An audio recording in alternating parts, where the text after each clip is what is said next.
and welcome to My Xbox and Me, episode 438. I am one of your hosts, MC Fixer, alongside the one and only Mr. Paul D. Spawn. Hello, sir. Hello, sir. How you doing, man? Video games are upon us, my friend. So many video games. Some would say too many video games. I'm going to be honest with you. Mm. You don't think so? Not No, too many? I don't think there's such a thing as too many. Have you I played don't- every game that's come out? No, but I don't feel like I'm missing out by all the entertainment I'm already getting. So And there's you don't feel like you've missed the game? Like there's a game that you've wanted to play that you've missed? And the one and only Two Fresh Crash. Crash is here. Hello. No, I think I've played the games that I wanted to play. I'm happy, and there's still time for me to go. I'll just give up on sleep. It's fine. Bro, there's no way. I can't give up any more sleep that I already am. I was up at 6 this morning. Same. Just doing stuff. And I'm like, what the hell am I doing? Why? Yeah, I know. I put something in the group and you replied, and I was like, why the fuck is he awake? Like, this was meant to be a message for Crush, if anybody. Like, not you. Like, Wow. yeah, you're crazy. You're crazy. I'm very crazy. If you didn't know, this is My Xbox and Me, our weekly Xbox podcast, right here on youtube.com/MyXboxandMe and all podcast services. Remember, if you want to support the show financially, patreon.com/MCFixer. There is going to be some major changes to that in the new year, so keep an eye on that. Obviously, we'll talk about it in the show, which will 100% be affecting My Xbox and Me going forward, but we'll iron that out in the new year, and you'll hear all about that. What was I gonna say? Go subscribe to the YouTube channel, youtube.com/MyXboxandMe. We are currently losing subscribers. I don't like that. We are close to going below 1,500. We was above it for a while. Plus, we've again, sometimes I do YouTube clear out of bots and things like that, and stagnant channels, things like that. So, anybody who listens to this channel, this podcast, I should say, please, if you have a YouTube channel, please go subscribe to My Xbox and Me. And while you're at MC Fixer and more MC Fixer. No, I'm joking. Just My Xbox and Me. And Paul D. Spawn. What was I going to say? Twitch. Go follow us on Twitch. That's the new thing to be pushing now. Twitch.tv/My Xbox and Me. We have currently done 2 streams over there. 2, 3? 2 or 3, yeah. Two. I think it's 2. I think we did. Well, yeah, we did the what was the game we did? We did Gangs of Sherwood. Yeah, and then Despawn did GTA. And then we did the Game Awards as well. Oh, free. Yeah, then we did the Game Awards watch along as well. Yeah. We are currently sitting at like 30 followers, please. We're trying to get to 50 just so we can get affiliated by the end of the year. So if you have a Twitch account as well, I know it's a lot of promotion in the start of this. Please go and hit the follow button over there. Again, more news to come from what we're going to be doing over there real soon. Shout out to our Patreon producer this week is the one and only Aaron Guard. As always, we do appreciate your support, sir, and your continued support over on patreon.com/MCFixer. Topic of the show. I'm tempted to change topic of the show, boys. You might have saw this in the show notes. What do you think of headliner of the week? Ooh. Crash. I don't like change. There's going to be a lot of change, Crash. I'm letting you know. I get it. But topic of the show just rolls. Headline of the week doesn't roll. The one thing I wanted to come up with something, Xboxy as well. Yeah. I was like, is there something we can do? So if you can think of, audience, I'm talking to you guys, if you can think of something as like topic of the show, headline of the week, but you can reference that back to Xbox, feel free to put it in our Discord. Or hit us up on Twitter or whatever. But topic of the show this week, the Game Awards. The Game Awards have happened. And we did a watch along for it. We over on Twitch. We had a good time. I think. I mean, it was about 4 hours long. We ended up streaming for. Yeah, good. This one, you're gonna say something? I was gonna say yes. It was a very long episode, although it didn't feel that long at the time. Nope. No. But my body definitely felt it in the morning. Yeah, I was fine with it. Honestly, I bounced back pretty well. Got up at 10:30 the day after, and I was actually all right. But topic of the show. I was going to say Game Awards. It happened. We'll talk about. There's a lot of questions we've got later on about what we think of the Game Awards and things like that. I feel right now, let's focus on what got announced at the Game Awards, what we liked, what we didn't like. I guess not really what we didn't like. We'll probably just skip through those ones. But the show started, again, this is not in any particular order because I couldn't find anything that's in particular order. If this is in order, that was lucky. I don't know. I don't know if it's in order. I'm gonna be honest with you. We got Thrasher got announced, which is the same a few people that did Fuser, Rock Band, VR, Fantasia, and things like that. One other thing I want to mention: if I'm slurring more than usual, I have now got Invisalign in, so I might sound a little bit different to podcast listeners. There might be a little bit more on the S's, so just be aware. A little bit more on the S's. Okay. Okay, thank you, Rush. Thank you. You're gonna have to stop me on things that you actually care about, boys. Otherwise, I'm just gonna blast through the ones I don't really care. So, we had Thrasher. We had the Dread versus crossover with Dave the Diver, which got a little bit of a pop on the My Xbox and Me watch along. I think it was more because Kresh guessed it right when it got shown. That one was definitely more kind of like, I recognize that and I recognize that. What are they? Why the what? Oh. It's like, oh, cool. Yeah, I've never played either game. Both look interesting. I'll get round to them eventually. Again, as we mentioned right at the top of the show, I'm in no rush. I'm getting enough entertainment right now. After that, we got Windblown, which I don't remember what this one was. So someone's gonna have to remind me. Anyone remember this one? I feel like I remember liking it, but there were so many games I forgot which one was which now. There was a lot announced at this showing.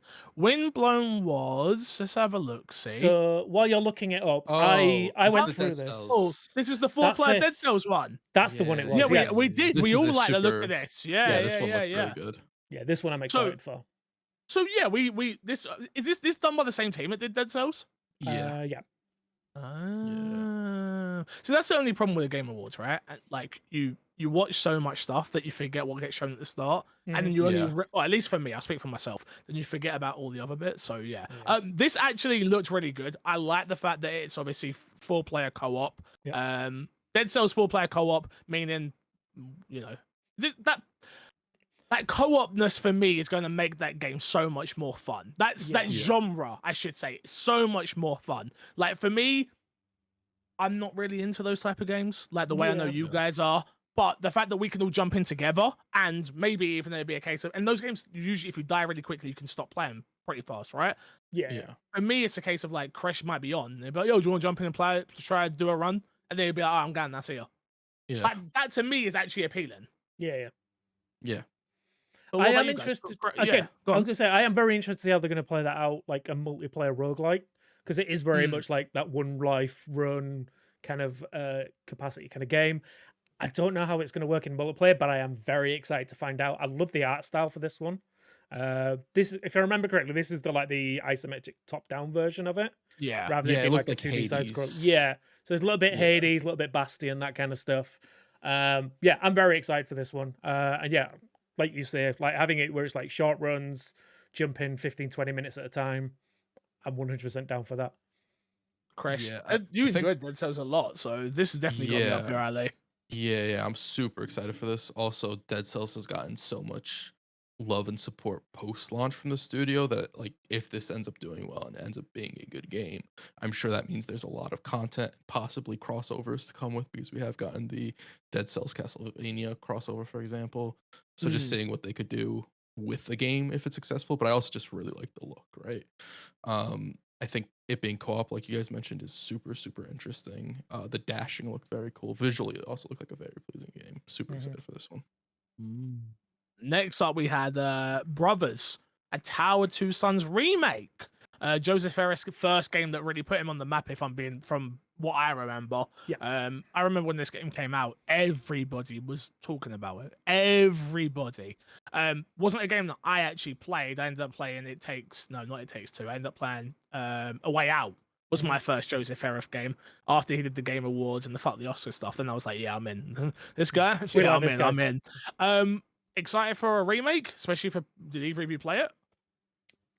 Nope. So I missed it. I saw it. I've always wanted to play it. It looks like one of those ones that, if I remember correctly, is 2-player co-op, but you can also play single player. I'm very excited to get somebody else involved and play through that entire thing. I know it's been remade, so it's not Joseph that's making it, but he has given the go ahead, and he's happy for, I think it's 5 games that are publishing it. Yes. So yeah, and again, you know me, There's three little words that make me happy. Unreal Engine 5. Yeah, I mean, So- everyone's excited for Unreal Engine 5 at this point, right? Yeah. So yeah, and the Yeah. fact that this has been made in Unreal 5 is going to be cool.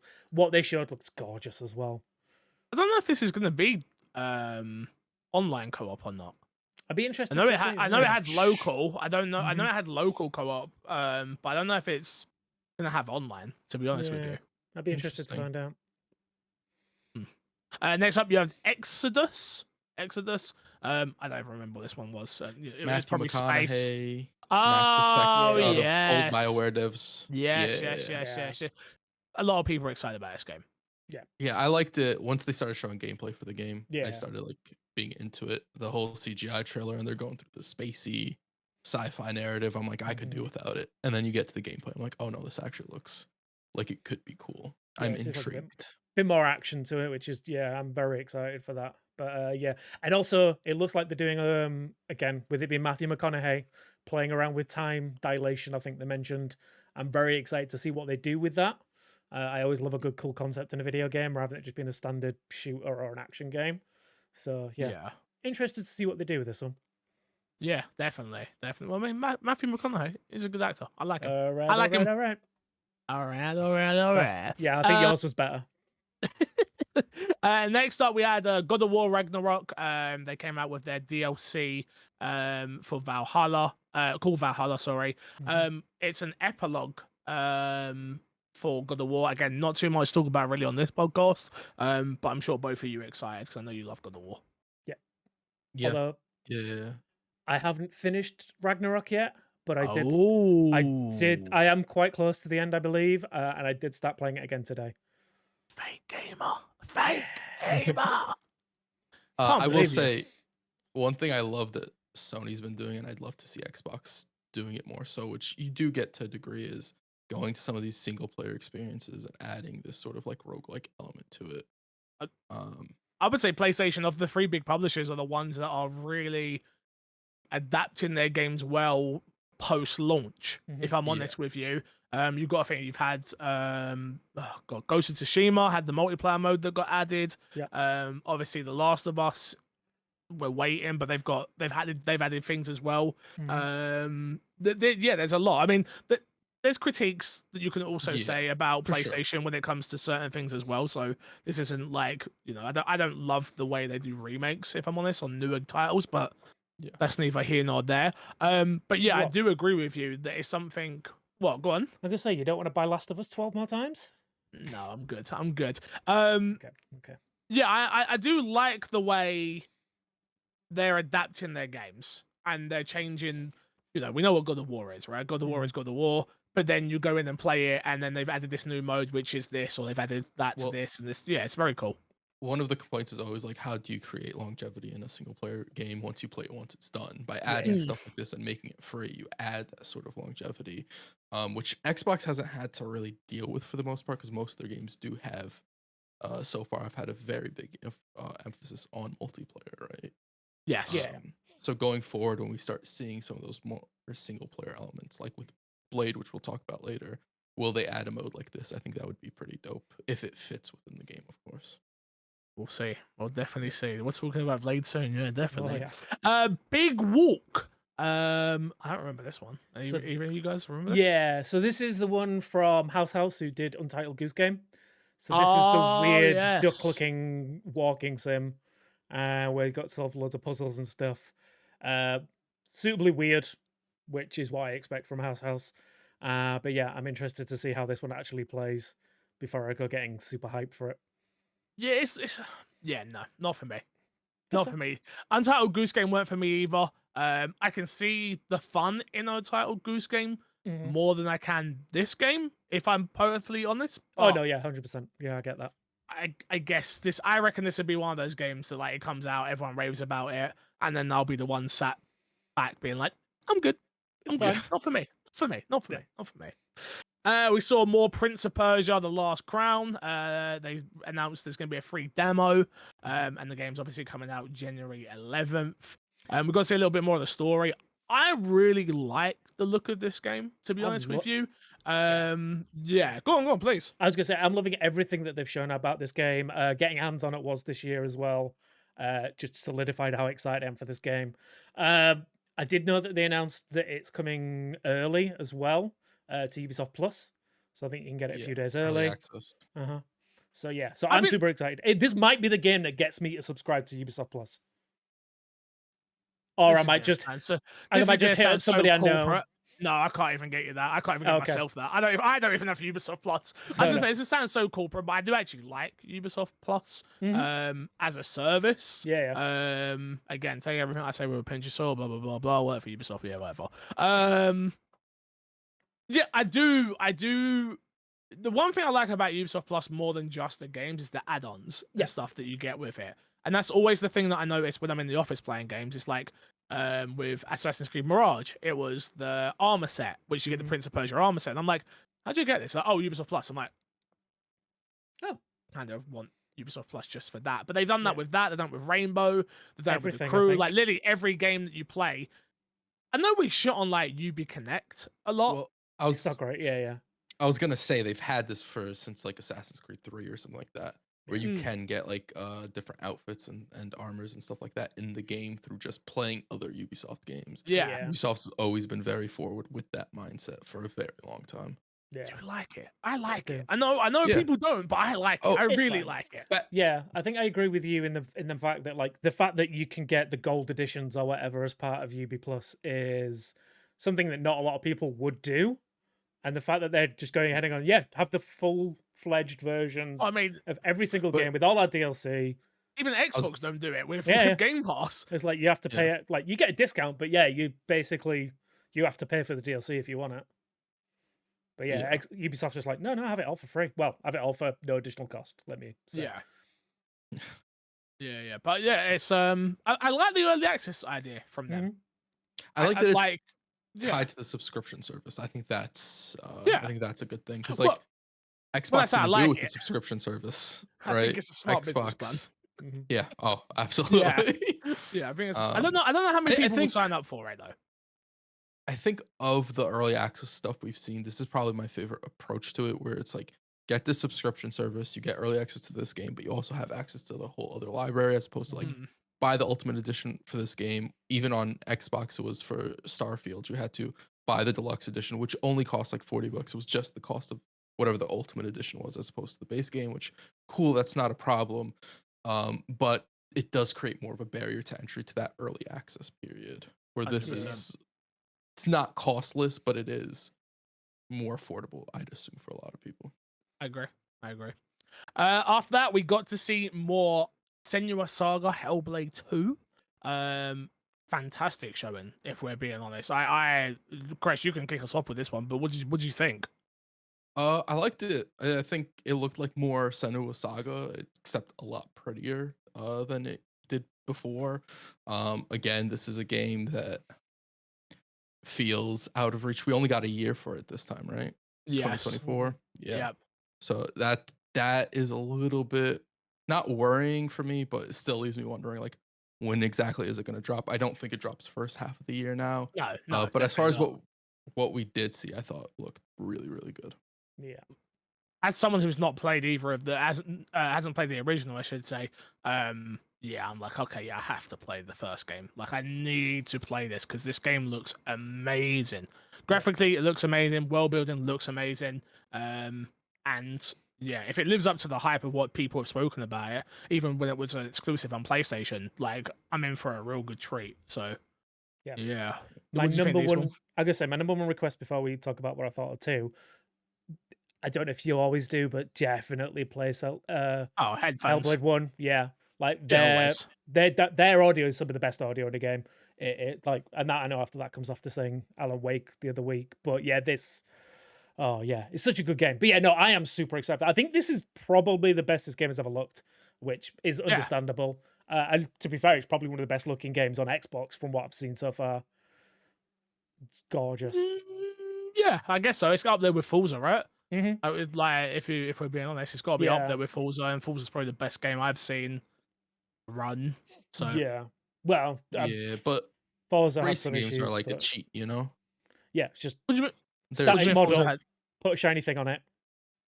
I mean, I'm not saying it. I'm not saying it's press a button and it. It's shiny. Yeah. Yeah, no. You I just press get the you, shiny I get button, you. right? Just press the shiny Push button. the Just press shiny button. that's drag shiny to object. Yeah, and that's drag how you shiny do to it. object. Game of the year. There you go. But no, the fact that this is like a action game with combat and like lots of tiny moving parts, and the way that like I, some of the character model looks so realistic. I will say my only possible gripe that from the thing I saw, if I were to like nitpick it a little bit, was the combat was very cut to the big moments in the combat, and you don't see any segments of just combat existing, blocking, which makes parrying, me yeah. think it's not very different from the first one, which Yeah. isn't a problem because combat was never the main focus of the game. But I do know people have been wanting it to be more. The comparison to God of War has been happening for a while now, even since the first game. So I do think people who are expecting that should probably start tempering their expectations a Yeah, little I'd say bit. so. Fair enough. Yeah, I mean, I'm not. I haven't seen. Yeah, I don't focus on combat when I look at those trailers. I'll be No. honest. Yeah. So well building is the thing I'm like looking at the most. So Yeah. fair enough. We got a teaser trailer for Kemri. I think Kimuri? I said that. Kamiri. This was it starts off like parkoury, anime. Yeah. Do we know what type of game this is? No. Literally whatever we Co-op saw. with Yeah. friends. Okay.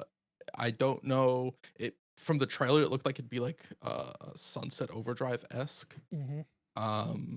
But it is made by the person who worked on Ghostwire why is the Tokyo. name slipping my Ghostwire Tokyo. Yeah, so you see a lot Yes. of those same design decisions, except this game seemed a lot more colorful, which I think Mhm. was pretty dope. But we didn't. You have way more chance of me playing this than you did Ghostwire Tokyo. Yeah. I'll say that with a matter of fact. But yeah, I don't know it. Don't know too much. But yeah, the teaser that we got to see definitely looked interesting. Definitely looked interesting. Next up, you had No Rest for the Wicked. This was the Ori developer. yes, Top which down came out of async. nowhere. This one was. I'm still so shocked that Xbox haven't managed to do something Get the with them on studio. this. Yeah, Yeah. well, maybe not even because obviously Ori was second party. Yeah. But yeah, this game is going to be absolutely amazing. I can tell you that without a shadow of a doubt that this game is going to be amazing. Yeah, really like the trailer of what we got to see of this. We didn't get to see too much. Very different art style to Ori. Yeah. Color palette is totally different. More what's real worldy buildings, A little bit more grass, vibrant. Yeah. a lot more vibrant colors. Yeah. But yeah, I loved what I saw of it, to be honest with you. And again, I'm not. The thing is, I played Ori 1 and 2. I won't sound like the biggest Ori fan on earth. I appreciate what those games are. This one, No Rest for the Wicked, definitely appealed to me a lot more. Just on a first look point of view, personally for me.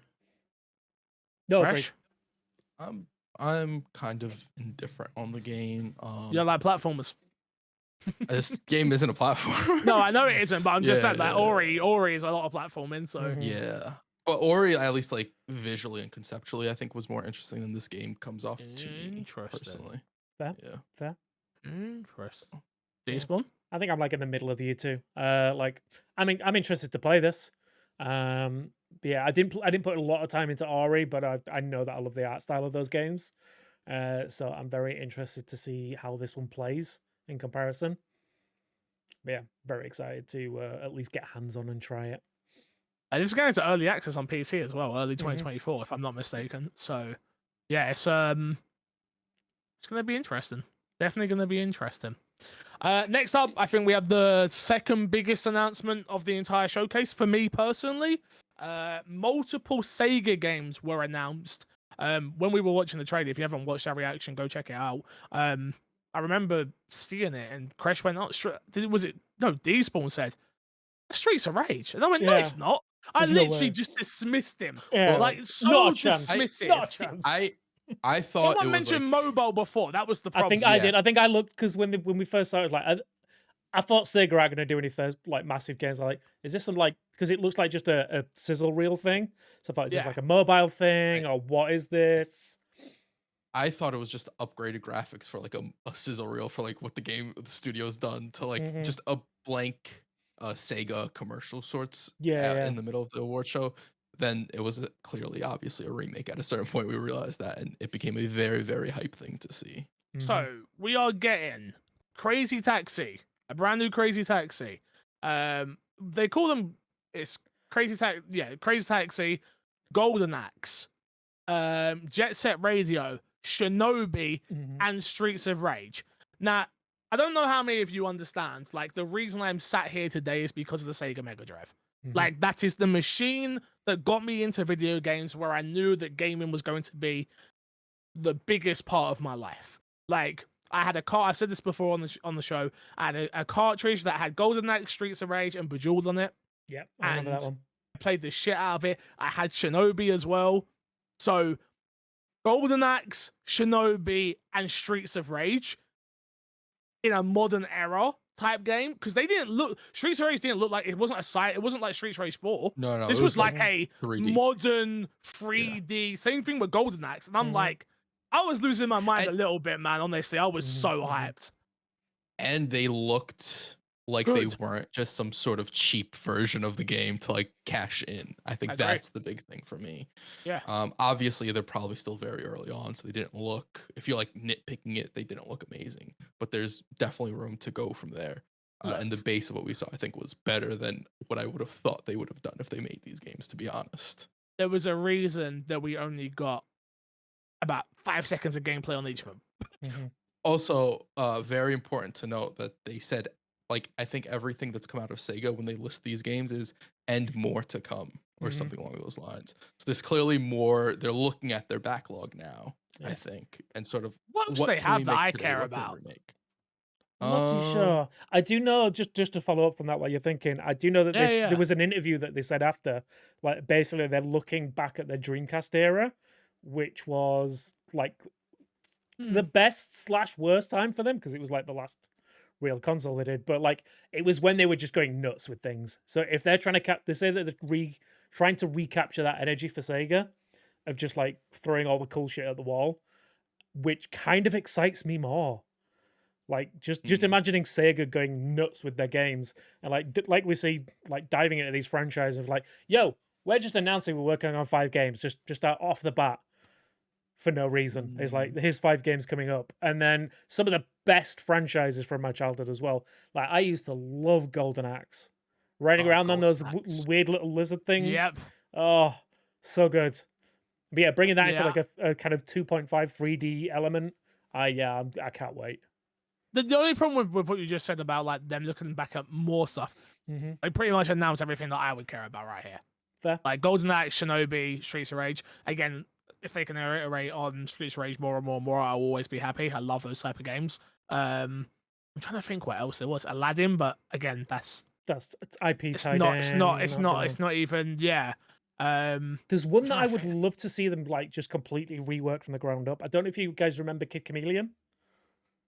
Kid Chameleon. It was like Crash will hate it because it's a platformer, but it was like a 2D platformer where you collect different, or you pick up different helmets that give you different abilities. So one of them was a rhino helmet, so you could run through enemies. One was like the Jason mask, so you could throw axes at bad guys. Like, imagine something like that in a modern like telling. I think it'd be amazing. Could we get a Paperboy? Could we get a modern day Paperboy? Like yeah, I could see that. I'd like a modern day Paperboy. That'd be cool. I bet people don't even know what. You're gonna have to do a lot of edit on this one, D-Spawn, because people are not even gonna know what Paperboy is. But yeah, Chris, you know what Paperboy is? I know of it. Okay. I can't tell you that I've ever seen actual gameplay of it though. Well, watch this week's My Xbox and Me. D-Spawn's got you. I've got you. D-Spawn's got you. Now here's the big question though: do you want a new Alex Kidd? I was never an Alex the Kid guy. Yeah. No, it doesn't. I'm sure they're definitely gonna do that. If they're looking back at all that old IP, they're gonna do it. But that was never. I was never into that. It was like the Streets version of Rage. Yeah, Streets of Rage though. That's the dude. one. Like Streets of Rage was literally 1, 2, and 3. Yeah. I still have my cartridges for 2 somewhere. 3, my dad took and sold in his game shop, as he did for most things. But yeah, because that's one of the cartridges that's actually worth a lot of money because it's quite rare. The Streets of Rage 3, so. Yeah, man. Anyone wants to send me, not sell me, send me, So, send me a copy of Streets of Rage 3. I will yeah. definitely be happy. But Sega, where you at? so yeah, no chance. Sega ain't sending me nothing like that. Mm. Next up, we had Dragon Ball Z Sparking Zero. Obviously, a game that is going to be celebrated amongst the Dragon Ball Z fans, especially and fighting game fans as well. They do enjoy these games, if I'm not mistaken, Crash. The Dragon Ball Z ones they tend to enjoy. Yeah. Yeah. So this is by the original developers who did the Budokai Tenchi series, which I know the name Budokai. That's That's about it. Yeah, I don't want to again. This is on Unreal Engine 5 as well. So the problem with these games for me, again, it's not for me. So I'm just complaining for complaining's sake at this point. But it's like I always look at these games and I'm like the fighting looks dope, but like even the backgrounds and the world just look so empty. Like, and I suppose they're meant to, I guess. I mean, if you watch Dragon Ball Z, the backgrounds are always empty. Yeah. I know. Like it's very accurate. I To know. that. I get what you're saying. Yeah, it doesn't. It's not appealing to me. But it's also like if they do what they've done with the last few, you'll be like flying around and breaking through buildings, and for them, it's probably more of a technical. It's easier technically if they do it that way. I think the game looked really pretty. I don't know that I've liked a game like this in a very long time. The last one I liked was probably Budokai 3. Yeah. God knows how long ago that came out. I'm looking forward to see how they iterate this franchise to a modern era, especially after the Xenoverse games.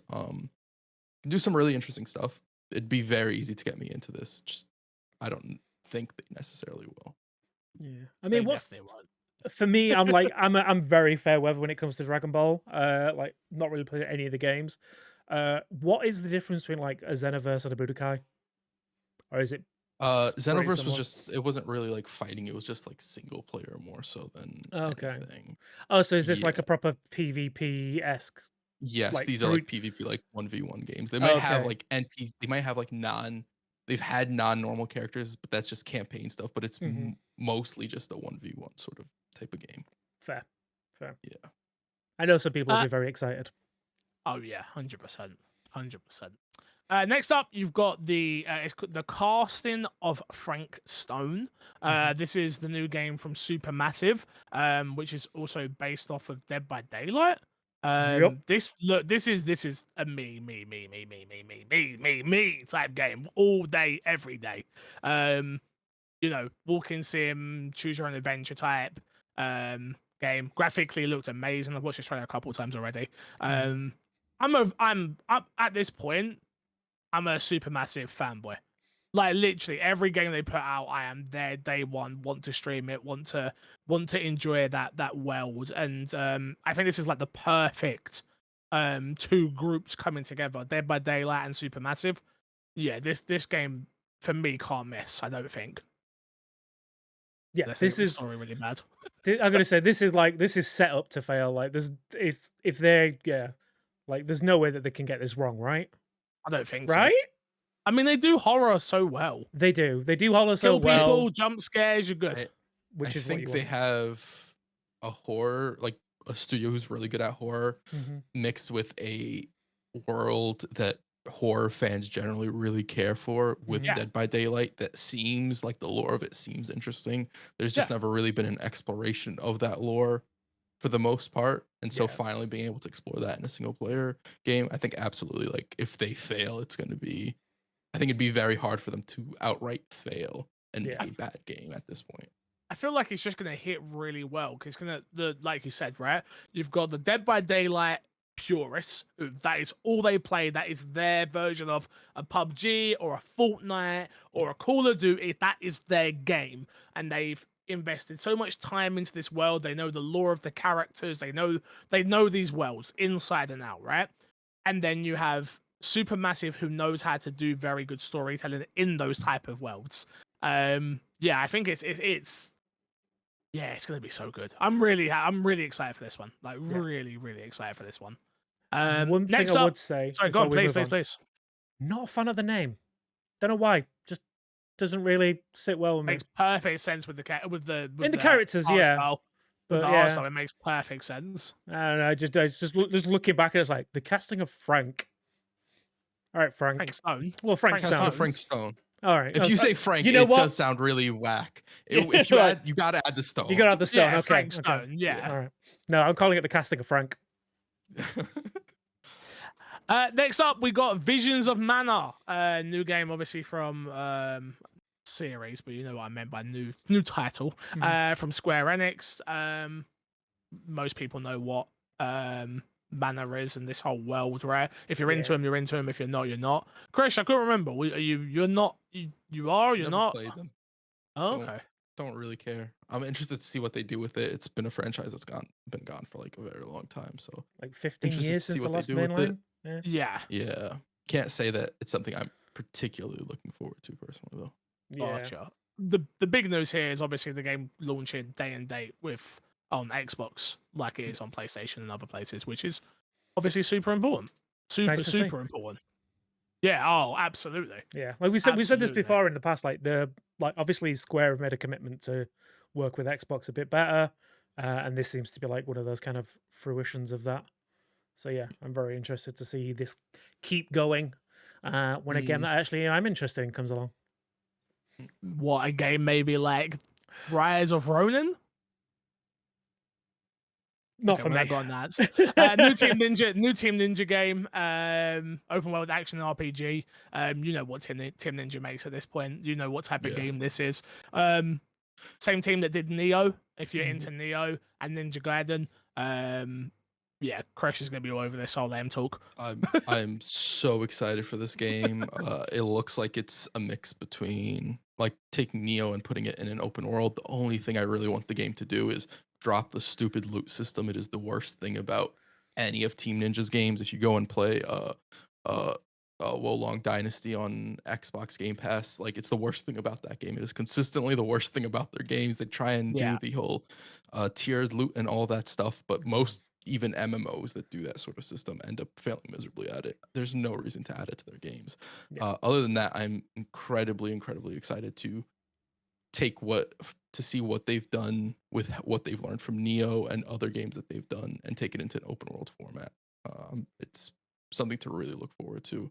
And I think this game is PlayStation exclusive though, right? Yeah. PlayStation exclusive, but it'll probably end up on PC in about a year afterwards. That's what Koei Tecmo did with Neo, if I'm not mistaken.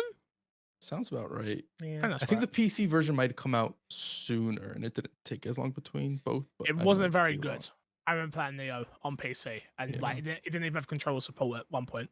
So yeah, it wasn't a great port.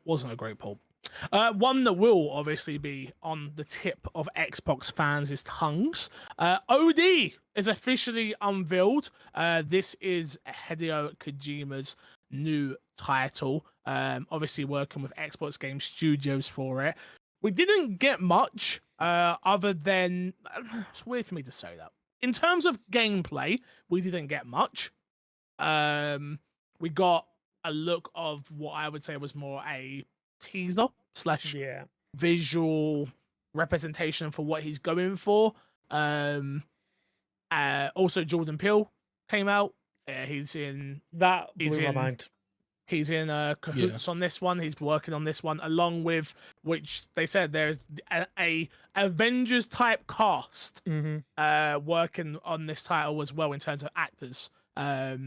We should say. So yeah, we don't know who will pop up at the next E3 or Xbox showcase or whatever. Because let me tell you, they will be paying those celebrities and getting them to come out to promote this game at every opportunity they can. I promise you.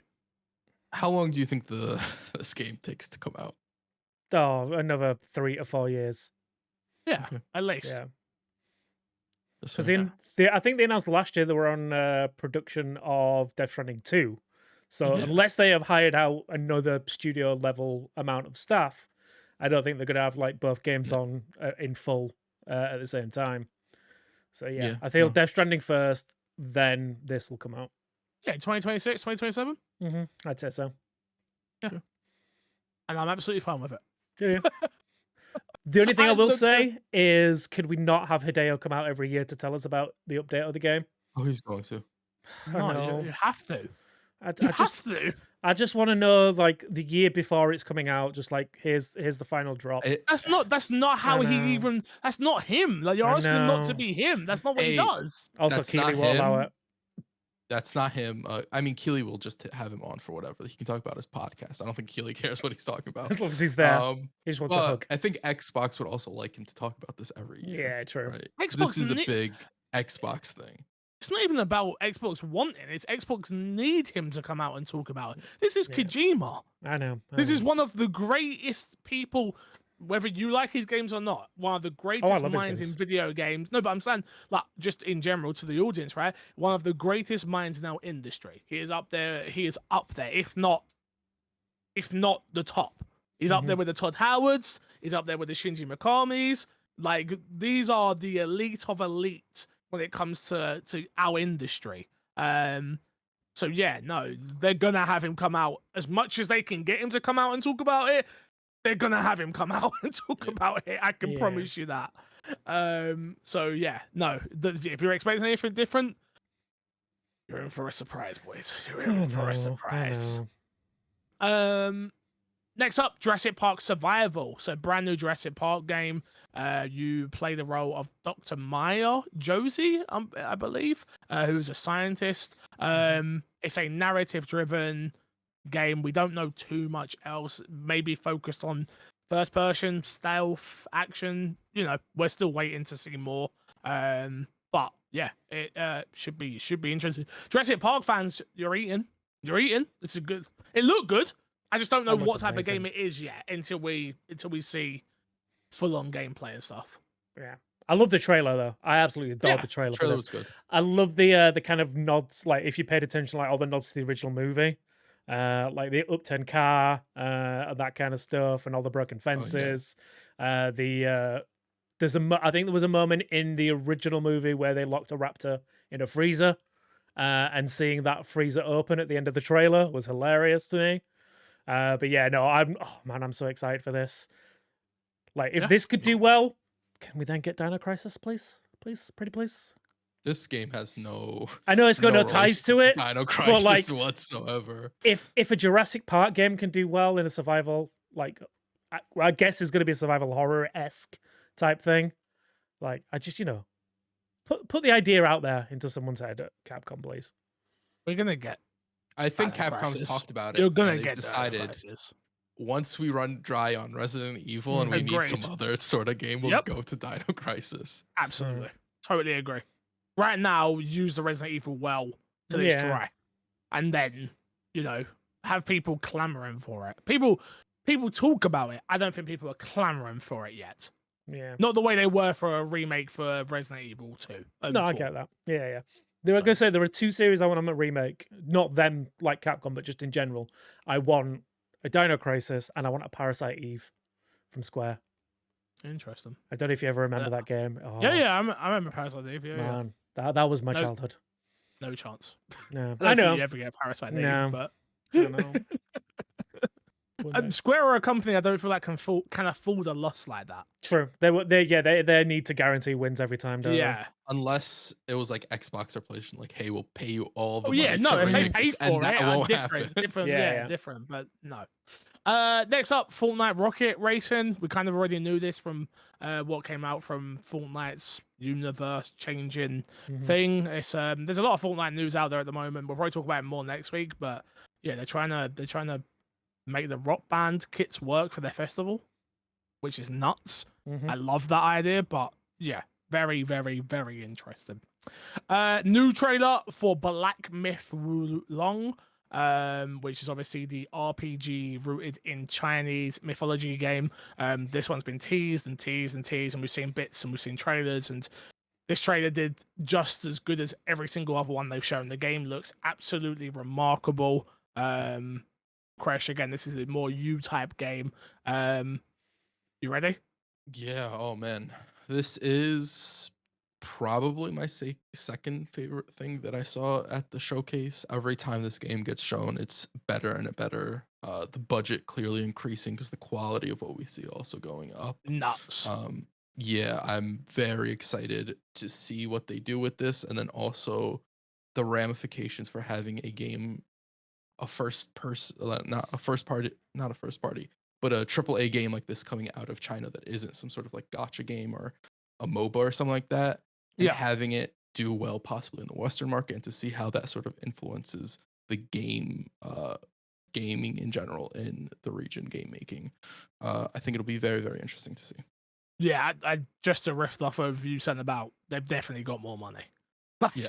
bro, like looking what we saw when this first got shown compared to what it looks like now, you're like, Jesus, I thought it looked good then. Now it looks amazing, remarkable. Like it's ridiculous. Probably be in my top 5 games of the year when it comes out, of course. After I you played play for 5, an hour. after I played 5 to 10 minutes, and Yeah, not even an hour. and yeah, definitely. Next up, Suicide Squad: Kill the Justice League. Moving on.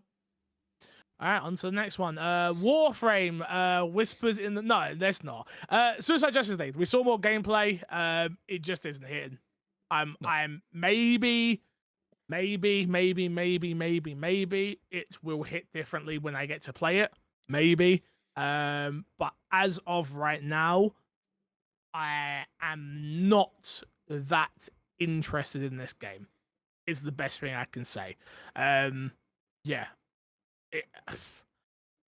I don't know, man. I don't know. I'm not the Warner. I'm not the DC guy. Sorry, I'm not the DC guy anyway. Like that. I do like the. I probably like the Suicide Squad film, the first one, more than most people. If I'm being honest, and it's a terrible film, but I probably like it more than most people. So this should definitely be up my alley. And every time I look at it, I'm just like, no. Yeah. So yeah. It just didn't hit. It just isn't hitting right now. Yeah.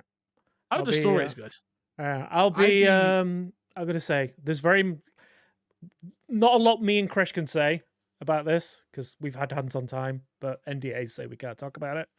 But for everything they've shown in the trailers, looks like the story is going to be interesting. Yeah. I'd be shocked if they don't nail the story. Yeah, just if they miss the story. Stories. It's just a question of how everything else will line up for the game. I'll play it single player and just power through the story. Same, probably. If I have to, you know, if I have to, I'll do that.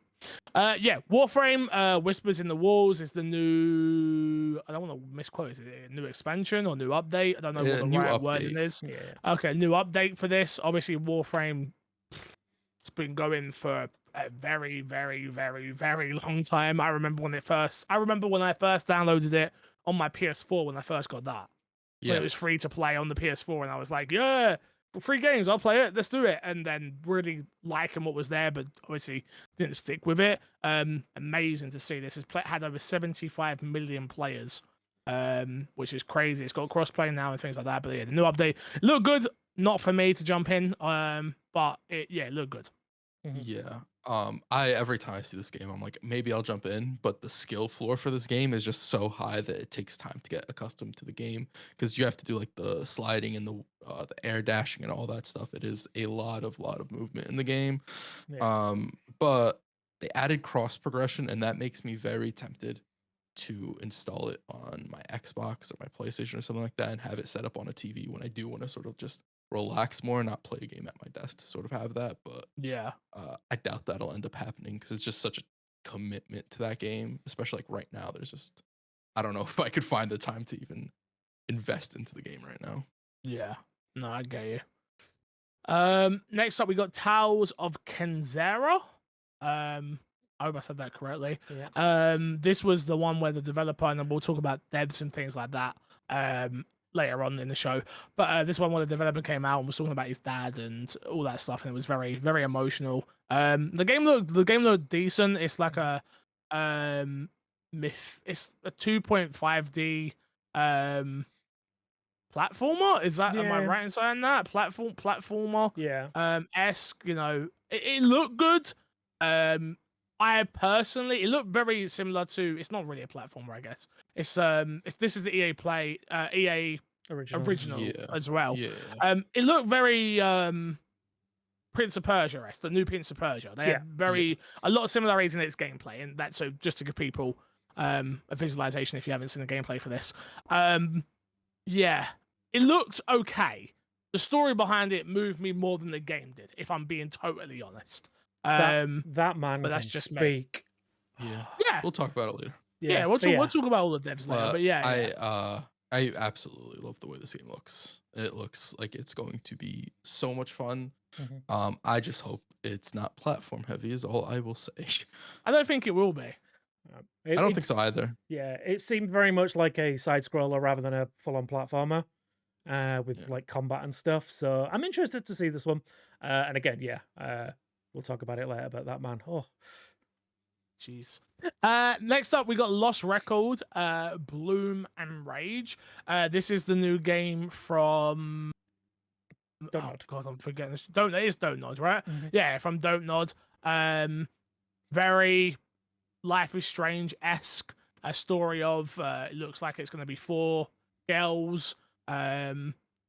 Yeah, we don't know too much other than what we got to see in the trailer. Trailer was beautiful. That same art style as Life is Strange, a lot prettier than Life is Strange in my opinion, from its trailer.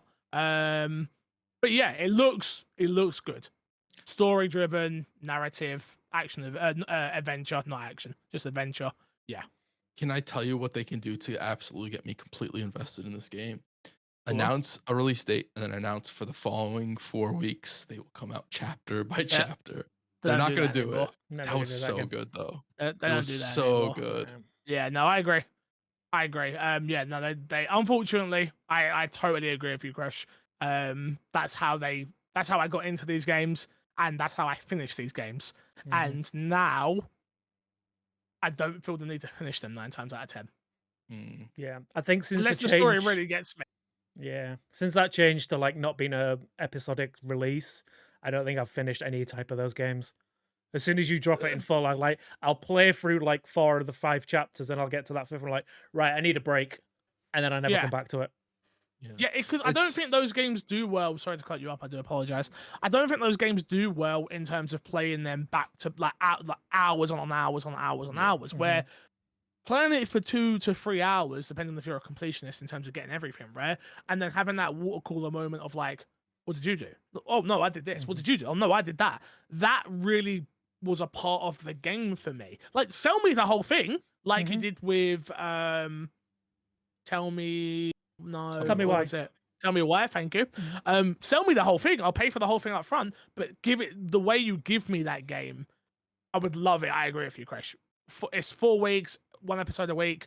Boom. Comes out on a Friday. It's at 5 o'clock. Yeah. Like, yeah. But no, they won't do it, unfortunately.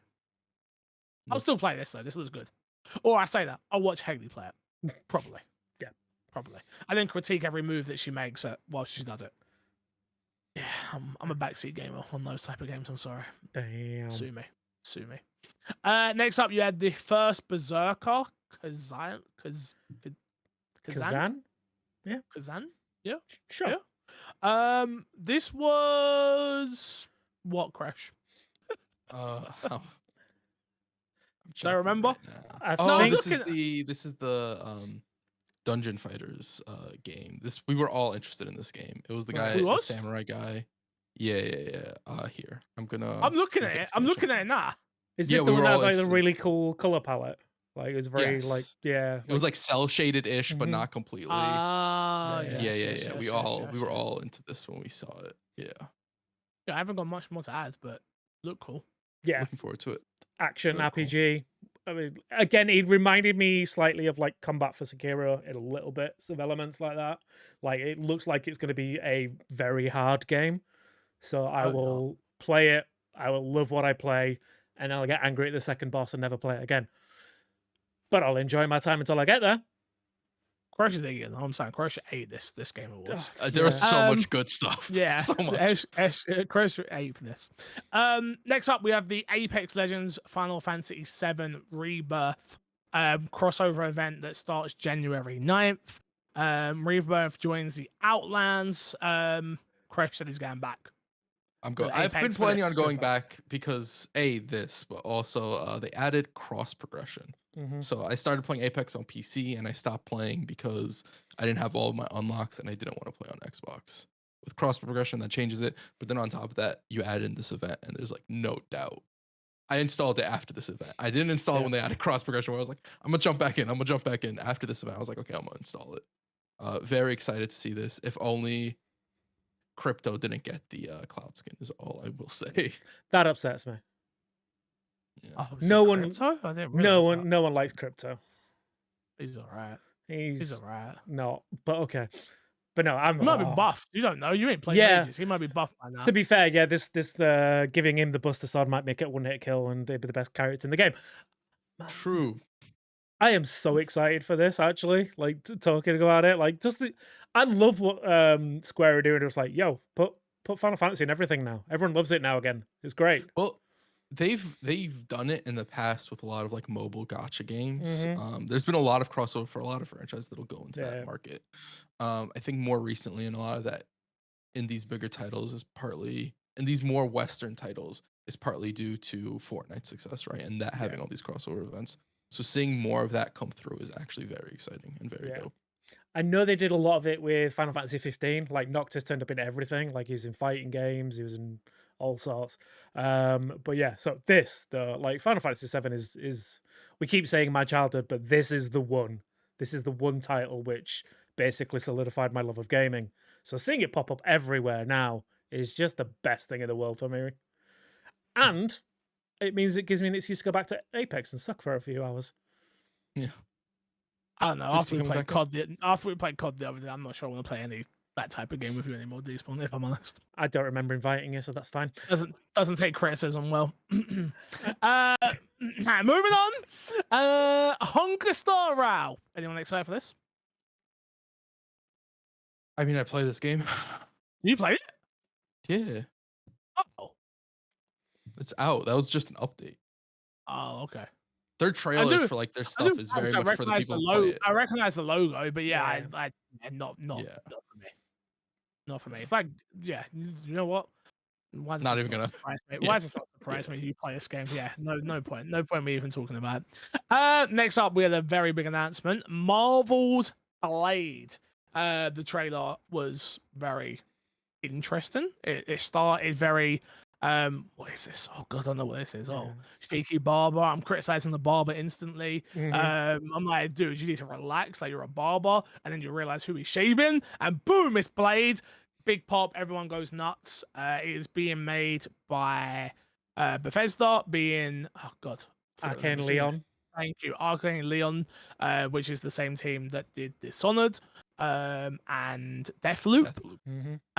Which is obviously a great pairing from Marvel, which to be fair they have gone on record saying that they are open to people using their IP lately in the game space, as long as it makes sense the studio wise, and they have absolutely nailed the pair like they did with Insomnia and Spider-Man, which they'll do the same with Wolverine as well, guarantee.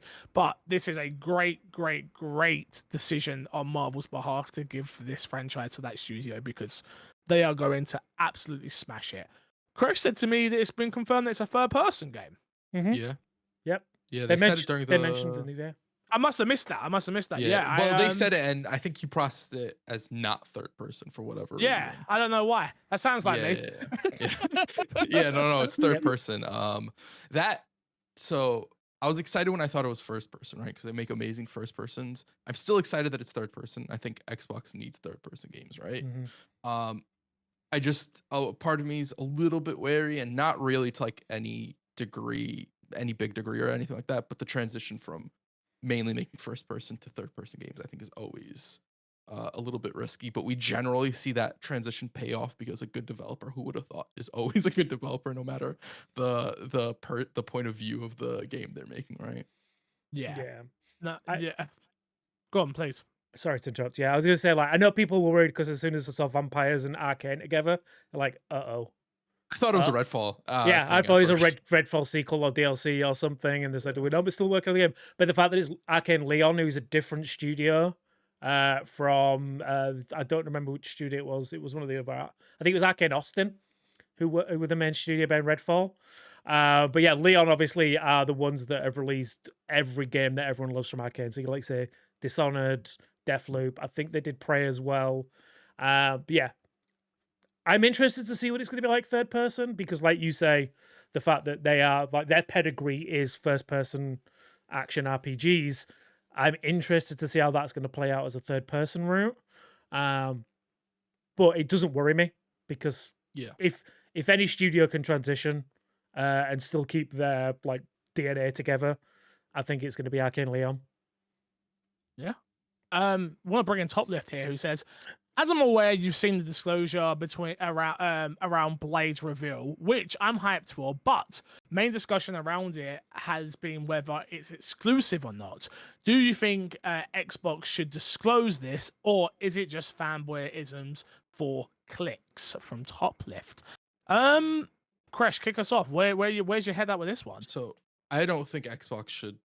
I was having a conversation with a friend, and they brought up to the fact that Xbox just shouldn't be um, commenting on whether stuff's exclusive or not anymore because it just creates that dialogue, and I tend to agree with that. In this particular case, though, like Xbox didn't even have their logo on the showing at all, and I think No. that's the problem. Is that there is no, other than it being Arcane, there is no sense that this is an Xbox game whatsoever, or that it's even going to be on the platform or anything. Obviously, it's going to be an Xbox game, right? We're not going to doubt that it's going to be on that platform. But to not have that sort of attachment is kind of weird with this game, right? It's the biggest red flag going, to be honest with you. It's at the end of the day, it's marketing 101. Like, you look at PlayStation, play best everywhere is what PlayStation do. Every time you see Spider-Man, you think PlayStation now. I'm sorry, that's the truth. And it will be the same when Wolverine comes out. You have got a big IP with Blade, not as big as Wolverine or Spider-Man, let's be totally honest. But very, very, very strange decision to announce a game like this, which you know there's going to be fanfare for, and you know there's going to be excitement for from your core audience, which is Xbox fans like ourselves, and then not even show your logo behind it or even mention Xbox. We spoke about Kojima earlier, right? He spoke about Xbox Game Studios. The Xbox Game Studios logo come up. For it not to come up around Blade is concerning to me in a way of, did Marvel not want them to use the logo? Did Marvel not want to mention Xbox? Or what? What we doing here? What's going on here? And it does worry me in a way of, is this a Marvel thing? And then they're gonna then make it available to everyone, which I'm not against. Again, like me, I'd much prefer everyone be able to play it where you want. Doesn't bother me at all in the slightest. But from a business perspective, you're not doing that with PlayStation. Spider-Man's coming out and you're seeing PlayStation everywhere. Wolverine's coming out, you're seeing PlayStation everywhere. What's going on here? Could it just be a case of it was its first reveal and they didn't feel the need to mention Xbox? Why bring down this? And we're talking about it more because it's been ambiguous and we don't know. Yeah. Could that have been part of the plan as well? I don't know. The one thing that I think a couple of people have mentioned, I say a couple of people, a few people have mentioned online, is Microsoft's are still in court at the moment with, I think there's an appeal going through with the FTC. Yeah. And I think some of the conversations around that have been, they don't want to start advertising that they're getting massive IPs and blocking access to it when they're in the middle of a court case saying that they're not going to start blocking everything. That's definitely not it. You don't think They so? don't have to announce it's exclusive. Like, not showing True. an Xbox logo has nothing to do with it being exclusive whatsoever. No, I So agree. I don't think that's it. I do think it's probably on the Disney side of Disney probably not being 100% sure on how they want to handle or where they want this game to come up or whatever. Which I don't think, like, even if it ends up on everything, I don't think this is a bad get for Xbox, especially if they knock this game out of the park, because then it's the next Disney IP that they want to make a game for. It's easier to approach. Like, you saw what we did with Blade, right? This next one we want to be exclusive, et cetera, whatever the case is. And especially with you could talk about like market share and why PlayStation would get that exclusivity or whatever. If you release it on Xbox, Microsoft 100% won't care if you release it on PC day and date, right? That won't be a problem with Microsoft. So you do make up sort of that mind share. So I do think at the end of the day, it still is a little bit of a weird decision. Because I don't know. I personally don't care wherever this game ends up, if it ends up being exclusive or not. I think it's great for Xbox regardless. I do think it would be better, obviously, if it was exclusive, but I think even without that, it is a great get for Xbox. How far out do you think we are from seeing this? Like, they've announced it. What, 2025 earliest, I would think. I think maybe even longer. I think 26. Like, because I think they said that this was an early announcement just because it's a celebration of Blade's 50th year. Yeah. So they wanted to like, just so you know, we are making a Blade game. It is going to be a while Well, out, but yeah, this is just a kind of like well, happy anniversary thing. early announcement for Bethesda normally means I don't think that means too much because they tend to announce games relatively close to release. Yeah, So I no, don't but think I taking think that statement necessarily like dictates too much. Xbox as a whole have started to really announce things early. Yeah. No, if you look at it across the board now, with where we know quite a lot of what's going on at each studio now, which maybe we'll do a video on by the end of the year, so we can just do a wrap up of like what everybody's working on or something. But yeah, no, I'm very excited. I'll be honest with you. Blade is an iconic character to me. It was one of the first. I think it was one of the first R-rated films I watched, like with my mum and dad. My mum was a huge Wesley Snipes fan, obviously, and him being naked, half naked during the film most of the time definitely helped. But yeah, Blade to me is an iconic character. Is an iconic character. I get it's not Spider-Man. I get it's not Wolverine, but they could do some really cool stuff with Blade. Yeah, really cool. Yeah. I mean, I'd argue that he's probably one of the most important characters in the MCU in a way, because I don't think if it wasn't for the success that the first Blade film had, Oh, we'd get to a point where we're having like Iron Man and things like that happen. maybe a little bit of a You stretch. have, I you don't have know. Maybe, Yeah. yeah, Spider-Man was Spider-Man, there. like, that's Spider-Man not- was we're there. not I gonna- mean, we're not going to. We're not going to do that. Are we Even not? E- Are we not even, doing that? even X-Men back then was still It pretty was decent. big. Was decent. But like Yeah, but again, I Spider-Man think Blade came was out before that, right?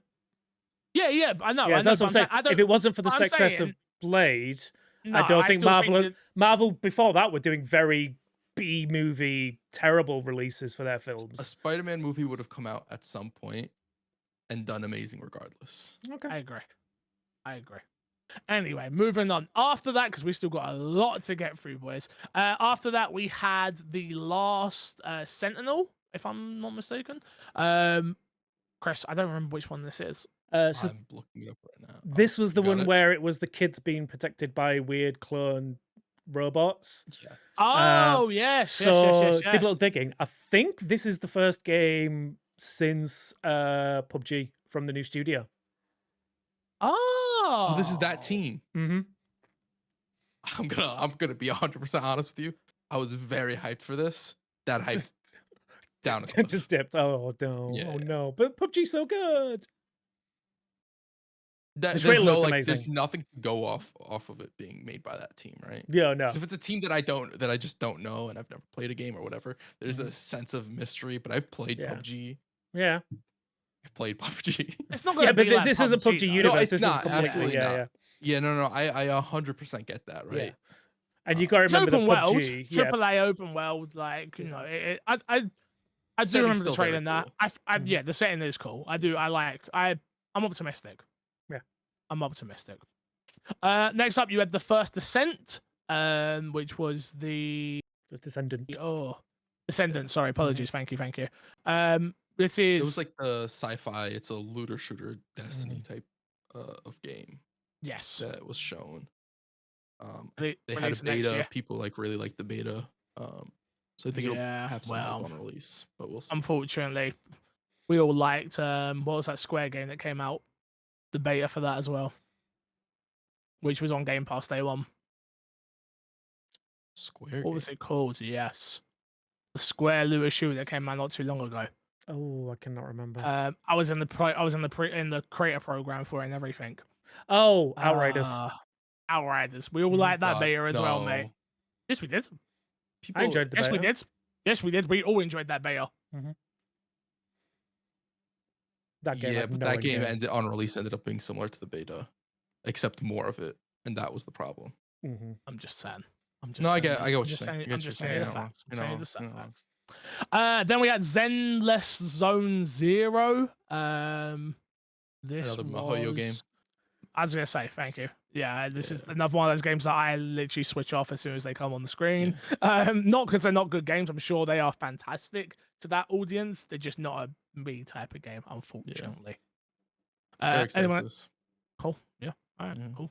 I'm sure you'll love it. I'm sure you and Matt P will. Actually, Matt won't play it. Matt will not. We need to Matt find will someone play else who can come on and talk about it with you, Crash. Because Yeah. you got no one. I'm sorry. We need to get you some new Fuck that. friends. I mean, this isn't gonna come to Xbox, so we won't be talking about it.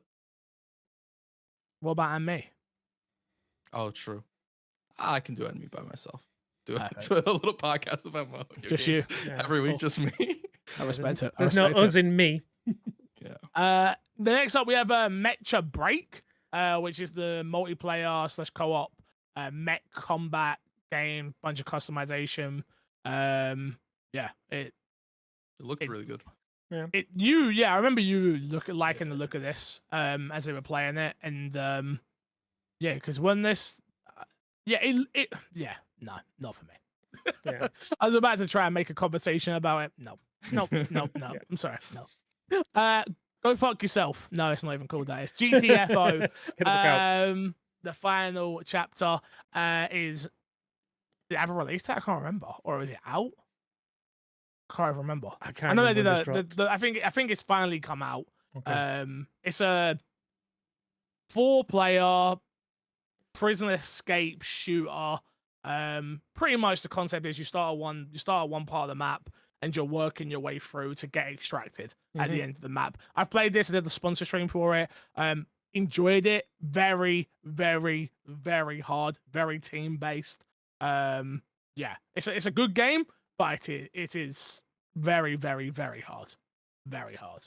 So yeah, if you're into those type of games, go check it out. So I've always wanted to try GTFO, but like you say, it is very reliant on having a full squad to work together properly. And Yes. yeah, finding enough people that want to do that on a consistent basis to get good enough at it, man, I need more friends. You could jump in and play it, but Yeah. it's challenging. I'd be Yeah. lying to you if I said there wasn't. Next up, you have Den of Wolves. This is the brand new game from some of the developers that made Payday. This is their heist game, I guess is the best way to say it.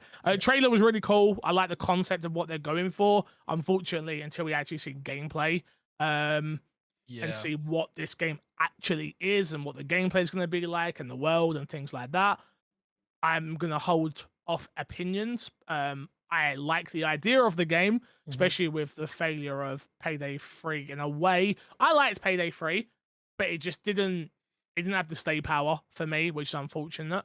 Yeah, that game had too many issues at launch that just kind of everyone moved on real fast, which is a shame. And I think the always online thing didn't help either. I think that's the Game Pass curse as well. You think people just jumped in, went, play it, it's free, well, no extra cost. I know what you mean, yeah. Yeah, and it's like, it didn't hit right there and then, so I'm just going to move on completely.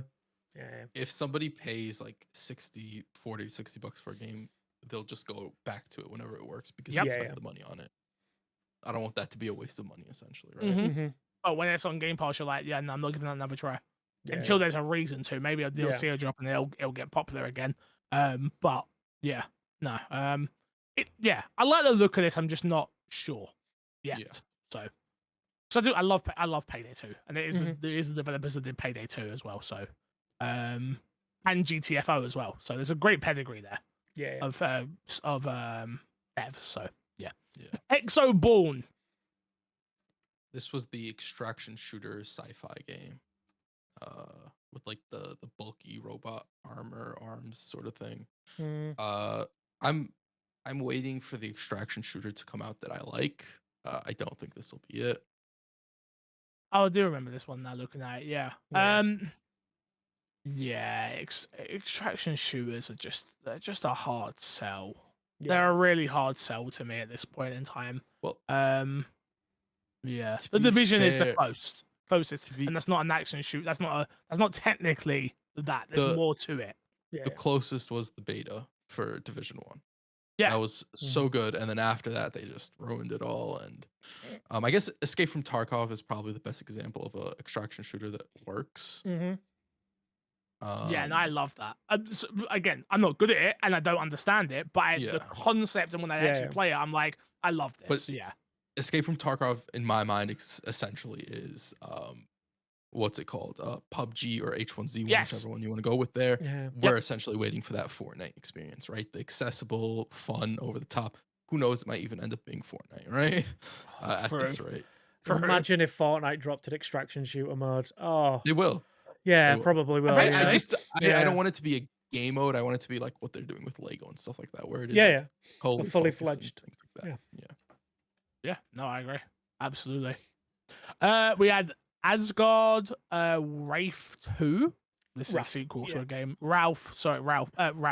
Right, Yeah, I'm telling you, it's hard to talk with these on. It's I get- way I get. harder to talk with these Invisalign than you'd think. Way more. Especially for a long period of time as well. Yeah. I don't remember this one again. That but was it's- I'm the sorry. VR game. VR, that we were Matt like, is it Mercer. on Okay. rails? Is it not on rails? Yeah. Moving on. Warhammer 40,000 Space Marine 2. You pretty much know what you're getting with that. It's more Warhammer. Yeah, I'm excited. I'm actually excited for this one. It looks like a very gory, kind of hard, part shooter part like melee combat, and Mhm. it's all in the 40k universe, which is giant hulking marines, screaming about their god emperor. Which I mean, that just sounds like fun to me. If you say so. If you say, I'm glad you're going to enjoy it. Glad you're going to enjoy it. We got the new game from the one and only Hello Games. Hello Games announced their brand new title. It is called Light No Fire. Sean Murray came out and did the thing that he does, where he speaks a lot about promises and what the game's going to be and things like that. And from what they showed, it looks really good. Mm-hmm. Yeah. Like, really good. Like, very interesting. Definitely a world that I'm more interested in than I ever was for No Man's Sky, because I'm not Yeah. into that type of game at all. Yeah. But I'm just scared for them. The promises. They keep making the Yeah. promises. I'm gonna play on the defensive for them a little bit. Go for it. I don't like No Man's Sky. I'm gonna put that out there. My being on the defensive is just for the sake of being on the defensive. They have learned a lot with No Man's Sky. They've improved drastically. They were a lot younger when No Man's Sky came out. Older True. heads all around. Better management, better all this, that, and the third. I think this game will launch. I don't know if it'll launch with everything they promised. I think it'll launch in a much better state than No Man's Sky was. And I don't think he promised a lot, but I don't think he promised anything that was unachievable, right? Because he talked about not having any borders or stuff like that, but on one planet, where I think everybody's minds especially, at least mine's did. When he mentioned that, my mind directly went to Starfield, right? Mhm. But Starfield Yes. has a ton of planets and it's all space. That's just one singular planet they're focusing on. So I definitely think it is a doable feat for them. I'm excited for it. You know, Yeah. I love survival sandboxes. Those are my jam, especially if I got friends that are interested in playing them. Yeah. Like I'm about it. But I'm just Yeah. I'll wait and see. I bought the day 4. Look, I'm not trusting no one anymore. No. I'll return that. Did you? Smart man. Smart man. I didn't. I got past my 2.5 hours, but I mean, the amount of panning it's getting, I might still get a refund at this point. Who knows? But yeah, no, this Light No Fire, I am again 100% in. This is No Man's Sky. I enjoyed it at launch, even with its shortcomings from what they promised. I feel like Sean Murray has definitely learned his lesson in promising things that they can't achieve. Conceptually and like just at a technical level, what No Man's Sky did with with actually creating a universe, is if they managed to put all of that tech into a single planet, man, I cannot wait for that. Yeah, I'm just like interested to see how in depth the multiplayer is on it. If like I say, if it all is one single planet, if every player can be on that one single planet, is there technically an opportunity to get millions of people in one location? And is that going to break the game? I don't think they'll. I think they'll have like a limit. Do you think we can play the game at a time? You think it'll be instanced? Oh, So like you'll have like a certain amount of people per planet. The way my mind's going on it, I don't think it'll necessarily work like that. I think it'll be much more of a arc or something like that, where it's like server based. I don't think they're gonna do, because that makes a lot of sense in No Man's Sky. I don't know if that necessarily makes sense in a game where you only have one world to do Right. something instance like that, because you can't really build anything out then, because you load in a different instance, your stuff's not going to be there anymore, etc. Mm. Okay, fair enough. I mean, we'll wait and see, right? We'll wait and see. Let's try to get through these next couple real quick, just because we got a lot more to talk about. Yeah. We had Stormgate, which is the post-apocalyptic fantasy, science fantasy world. I don't actually remember this one too much, to be honest with you. Oh, was this this was the Top down, StarCraft. right? Made- This is StarCraft, yes. Yes. I StarCraft, believe it yeah, was yeah. this. Yeah. yeah, Yes. this- So yeah. yeah. Yeah. So there you go. You had Outlast Trials, which I believe we've seen Outlast Trials before. It's been in early access for a while. There you go. That's why I recognized it. Okay, yeah, launched in early access in May. Thank you. That's now got a release date, which is March 5th, 2024. I really like the look of this game. I'd love to play it with you guys, especially. I think it could be a really good time. So yeah, would love to check that out. Gresh, what's this Guilty Gear shit? You know, this is your Elephant world. Valentine, new character in Guilty Gears. I say new, she's been in past games. They also announced they're adding a 3v3 mode. All very, very cool stuff for anybody who likes Guilty Gear. Definitely worth going to check out again. Fair enough. One that is important, which we'll probably stay on for a little bit. Final Fantasy 16, Echoes of the Fallen DLC has been announced for Final Fantasy 16. I actually got it. I've got it. They sent me a code for it. Unfortunately, I haven't finished Final Fantasy 16 yet, so can't play it. But yeah, I do have it. New story, new battles, new weapons, new accessories, new level cap, and yeah, it's available for everyone who's completed the game, if I'm not mistaken. Mm-hmm. Yeah. They also announced another DLC on top of this one as well, if I'm not mistaken. Yeah. So that's The all- Rising Tide, I think that one's called. Which Yeah. is out spring next year. Yeah. So that is all very, very exciting stuff for Final Fantasy. Yeah, 16. that's my It's good. next game to beat off stream. Mm-hmm. So when I've got an hour here, hour there, that's what I'm gonna play while I'm not working. That's gonna be my non-work game. Yeah. Try and beat that by the end of the year. Oh yeah, by the way, our game of the year list, our personal ones, will have non-Xbox games in this year. Are we doing that this year? I'm making the decision that, like, yeah, because I just think it's stupid to exclude, like, if let's say Baldur's Gate didn't come to Xbox, I know it's out now, which again we'll get to later on, to not speak about that game on a podcast about gaming, and ultimately that's what it is. Yes, we use the Xbox branding, we care about Xbox, we talk about Xbox mainly, but yeah, our personal list, we're gonna have whatever your top 10 is. I don't care if the game came out on mobile, is gonna be your top 10 this year. So, Okay. just I'm with that. No. Ready Well, for there Sonic we go. Dash, baby? Let's go. God, I'm gonna fire you from this podcast, I tell you. One that got both the boys excited. I've got it downloaded, haven't played it just yet. The finals is out now. This was the launch of the finals. It is currently out on Steam, Xbox Series consoles, PS5. This is the how many was it? 3 versus 3. It's like 3 versus 3 versus 3. I think it's versus 3. 8 teams of 3. Okay, there you And go. then each round it gets smaller and smaller. Well, it depends on what mode you're playing. So there is a 3v3v3 mode, a 3v3v3v3 mode, and then there is a tournament mode, which I think is a Tournament. It's don't know what 8 the tournament teams. is. Is it 8 'Cause teams it goes in the down tournament? to, it Okay. goes oh, it might be 16 teams and it goes down to 8. It goes to 8 and then 4 and then Yeah, it's 16, yeah. it goes down to 8 and then it's 4 and then it's 2 and It that's doesn't matter. But the finals is out now. A lot of people are excited for it. I know for a fact that Despawn's been playing it. I don't know if Chris has started playing it. I yet. haven't gotten around to it yet. Okie dokie. Me and the people I played it with haven't had time to like just sit down and play it just yet. I would love to play it with both of you though at some Tuesday point stream? soon. Yeah, I'm with it. I'm in. All right, we'll talk There we details go. later on. We'll talk details later on. But yeah, that is out now for everyone. We saw more Skull and Bones. The release date February 16th. Did we already know that? I don't think we did we? I don't know. I feel like I'd seen the date before, but I might be. This game has had so many release dates. I don't know which one's which now. I'm gonna be honest. I stopped like paying attention to release dates for this Yeah. game. February 16th, Yeah. 2024.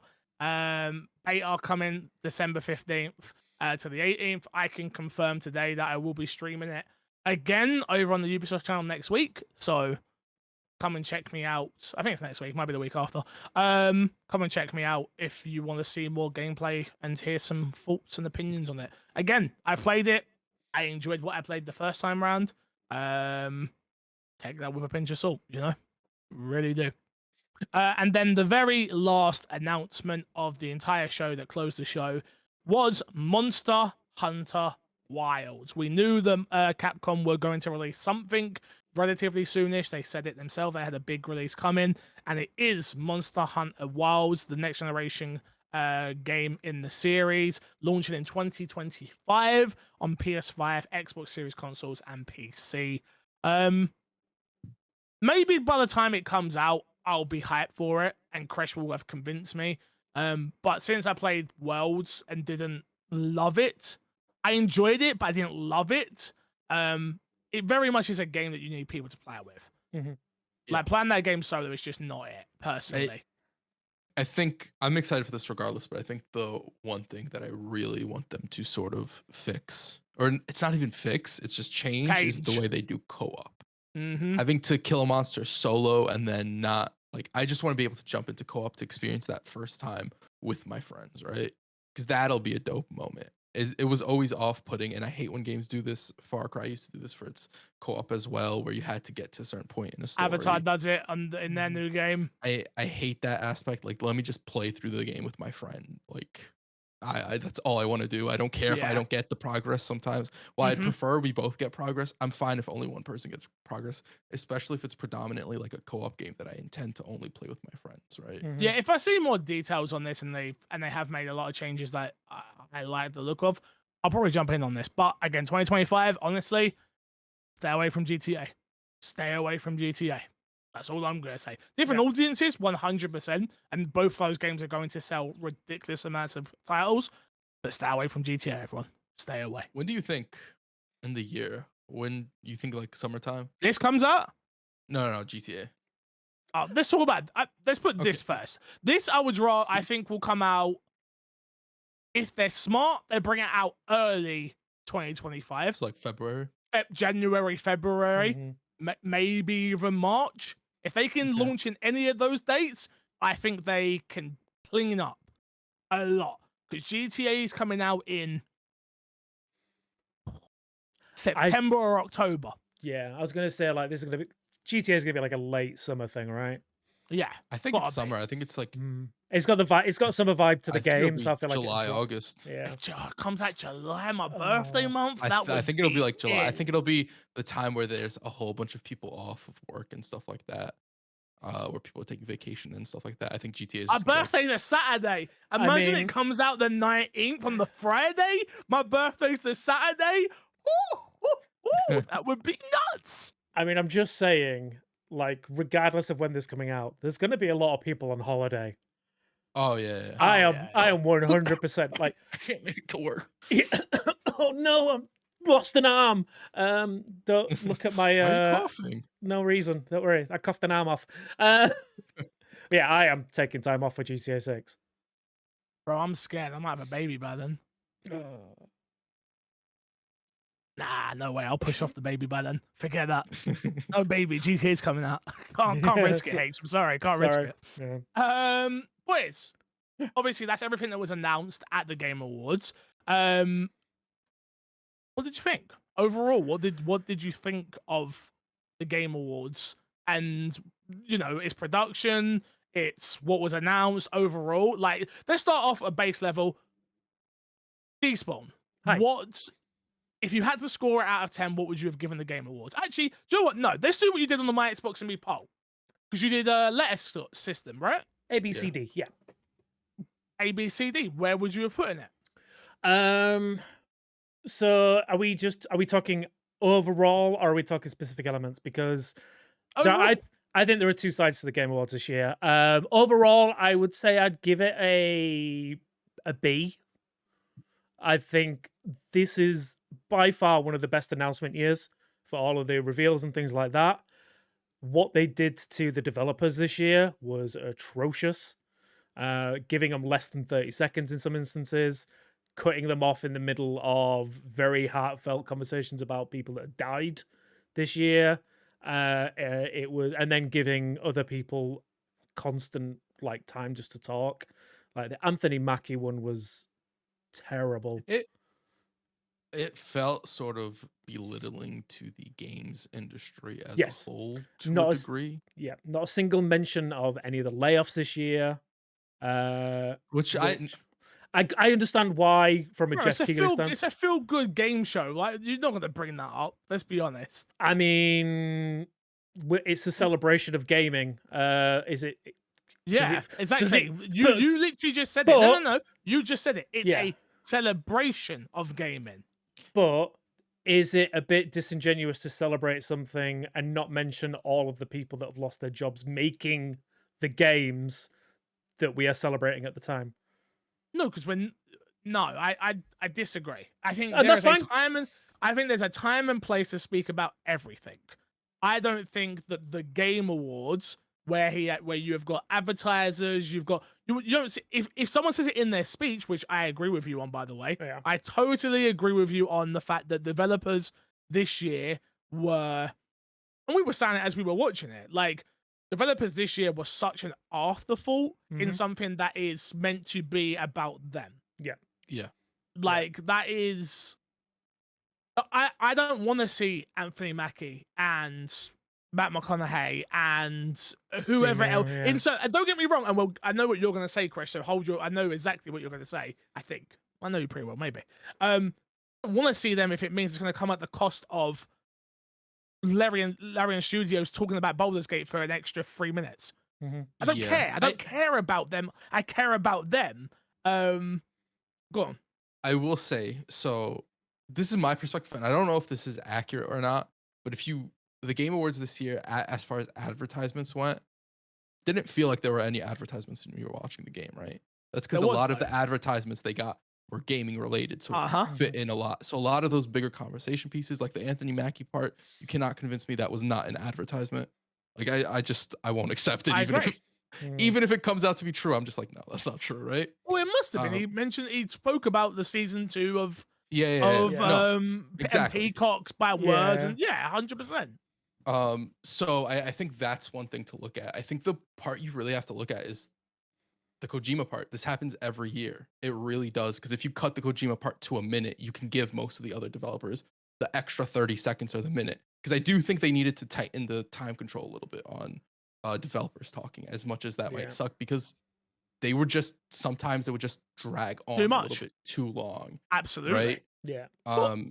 Who I don't remember the guy's name. Who plays the God of War? Christopher Judge. Even Christopher Judge's part was too long this year. Yeah. Because it was, I get it, we're getting to the punchline of the joke. I get it, but it still took long to build up to the joke. Yeah, and it didn't really function as a joke because it felt like they were really trying to rush him off once you start hearing the music play almost right away from most of the other people. We shouldn't hear the music, by the way. As a viewer of the show, we should not hear the music. I don't know how they can do that if they can't. I don't know how it works, but we shouldn't hear the music. Number 2, you've got bro, how long was the show? I think it was ends up being like 3 hours and something, right? Yeah. I would have taken an extra 15 minutes and gave everyone an extra 2 minutes. Yeah. It wouldn't have bothered me. So, but it's hard, right? Because I'm going to sit here and I'm going to give it a B as well, Despawn.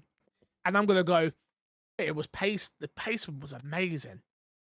Yeah. It paced so well. And I do agree with you, Crash. Sometimes it can be, I don't mean this in a mean way, but like when people who are not used to speaking in public get up to speak in public, it can go off the rails a little bit, and there's the slowness to it, and there's not that fluidness sometimes, you know? I think whoever was in control of like playing the music and like telling it like, hey, maybe start wrapping it up, needed a little bit more agency on when they did it. And I don't know how that exactly worked, because it felt like in the beginning they were just on a timer, right? 30 seconds in, the music would play. That person's giving the heartfelt speech about the person who had passed away, music's still gonna play, right? It's like knowing the time and place to like sort of push the person along. And I think that was really missing. It felt almost like robotic in that sense, instead of having a personal touch there, where the person probably took whatever orders they were given a little bit too literal on that, and were a little bit too like quick to push that button, right? So I don't forgive me, I cannot remember the name, but there is a reporter who does a lot of stuff at IGN and things like that, who was apparently sat behind the production area. And Yeah. so the production area was in the arena. And Yeah. he said that the person had manual control over that throughout the Yeah. show. So they were manually choosing when to kick him off. Yeah, but in the Yeah, same that's way, what I'm saying. they have their commands from Yeah, Jeff or it's from whoever somebody. their And boss Jeff, is. It's not it like came. they're not the one making that judgment call of like Yeah. it's 30 seconds. But no, They've but been what- told. Yeah, Yeah. it came out that Jeff was like, "Hey, lay off on how fast you're pressing that button," because it appeared like later on in the show it wasn't. The music was Yeah. not popping up as soon as it was, right? Yeah. So I think it's a little bit more, just a little bit more freedom of the person, whoever's in control of that, knowing when to press it and when not to press it. I think, because overall, I do think, as much as it sucks how condensed some of the developers had their talking bits, and they definitely deserve more. I'm not trying to say that at all. Overall, the show did flow better this year than it has in a very long time, and we got a better showcase. And part of that is also having like really good announcements throughout the whole thing this year, right? Mhm. Do you know what I think they should do? I think I always find it awkward when everyone can go up. You can have as many people as you want go up on the stage to accept the award, but you have to elect one person to speak. Mm. Mhm. Because I always find it's that crossover of and that's when it always goes wrong. So I feel like it should just be a case of you can put the whole studio on the damn stage if you want, but Yeah. you are only allowed to have one person speak for the studio. I don't think that's a bad thing. I don't think No. that's a terrible idea, and that way, that person knows they've got the speech prepared and blah blah blah blah blah, you know, and they still get the whole studio gets the moment still. Because I found it a little bit strange with Alan Wake. Alan Wake won their award, right? And we didn't see. Forgive me, I don't know the actress's name who plays Saga. Saga. Yeah. Mhm. But she didn't go up, and I'm like, bro, I'm telling you boys now, if Well, I'm in there. If I'm in that studio and we win an award and I'm one of the main people in the damn game, like my face is in the damn game, Mhm. I am coming on the stage, boys. Yeah. I don't. Promise you. I I get that, but I think she was there because she was up for the Yeah, performance, wasn't she? Best Yeah. performance. Yeah, Yeah. of course. But still, yeah. No, I get you. She made the game. Yeah. No, I Like, agree. 100% agree like, with you. Yeah. bro, again, because of course you only get a select amount of people that can come and stuff like that, right? If they were sat behind. But she Like- could have went up. They Yeah. somebody else I had ag- more people coming up. Absolutely. I'm not saying she Yeah. couldn't have. I'm saying I'm telling you lot. You would've I'm went telling up, whether you were developers. invited or I'm not. telling developers, bring your team on the damn stage and give them the limelight they deserve. No, not everyone can talk. One person talks, one person talks, and thanks this person, that person, bam, bam, bam, boom, boom, boom, boom, boom. Give them the minute to a minute and a half, maybe a bit longer, 2 minutes at a push, and again, that's something Jeff has to sit down and figure out. I don't get paid enough to do that for you, Jeff. I'm sorry, but get the whole team up there, man. Like, or stop bringing people. I guess you can't really do that. No. Yeah, don't worry. I was thinking, I'm spitballing ideas now. But yeah, overall, Crash, if you had to score it, what would you give it? Ooh. A, B, C, D. I think B plus if I could, but there's no B. Yeah, B plus, B plus. Yeah, I'll give you B plus. I'd give it a I'll B give it a B plus because I do I will. think Not allowing it. a lot of it was really amazing. I think really it was just the cutting off the developers a little bit too short, which the opposite complaint's been said in past years on where developers talk a little bit too long. Like that complaint's been around. We're not gonna pretend like that complaint Right. hasn't been Yeah. said in the past, right? It's an award show. The one thing I will say is people just hate on Jeff. After Yeah. I saw like this all come out and But- people like, how dare the Game Awards, but I'm like, he's trying his best, bro. He hosts as well. I think that's partly on Jeff for Yeah. being so front and center with it. Of Yeah, course. he's 100% made himself the like, that's face of the part of Game the Awards. Yeah. territory.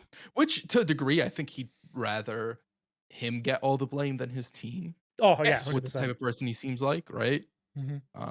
So it's not necessarily a negative, especially if you have somebody who can handle taking that to be the face of it, as opposed to like them finding out whoever was operating the thing, the type of hate they would have gotten, etc. Right? Yeah. No, I agree. Speaking of the game rules, let's quickly go through the winners because that's the most important thing here. Player's Choice, which was the fan voted one. You had Baldur's Gate 3 won. Best Game Direction, you had Alan Wake 2 win. Best Narrative was Alan Wake 2.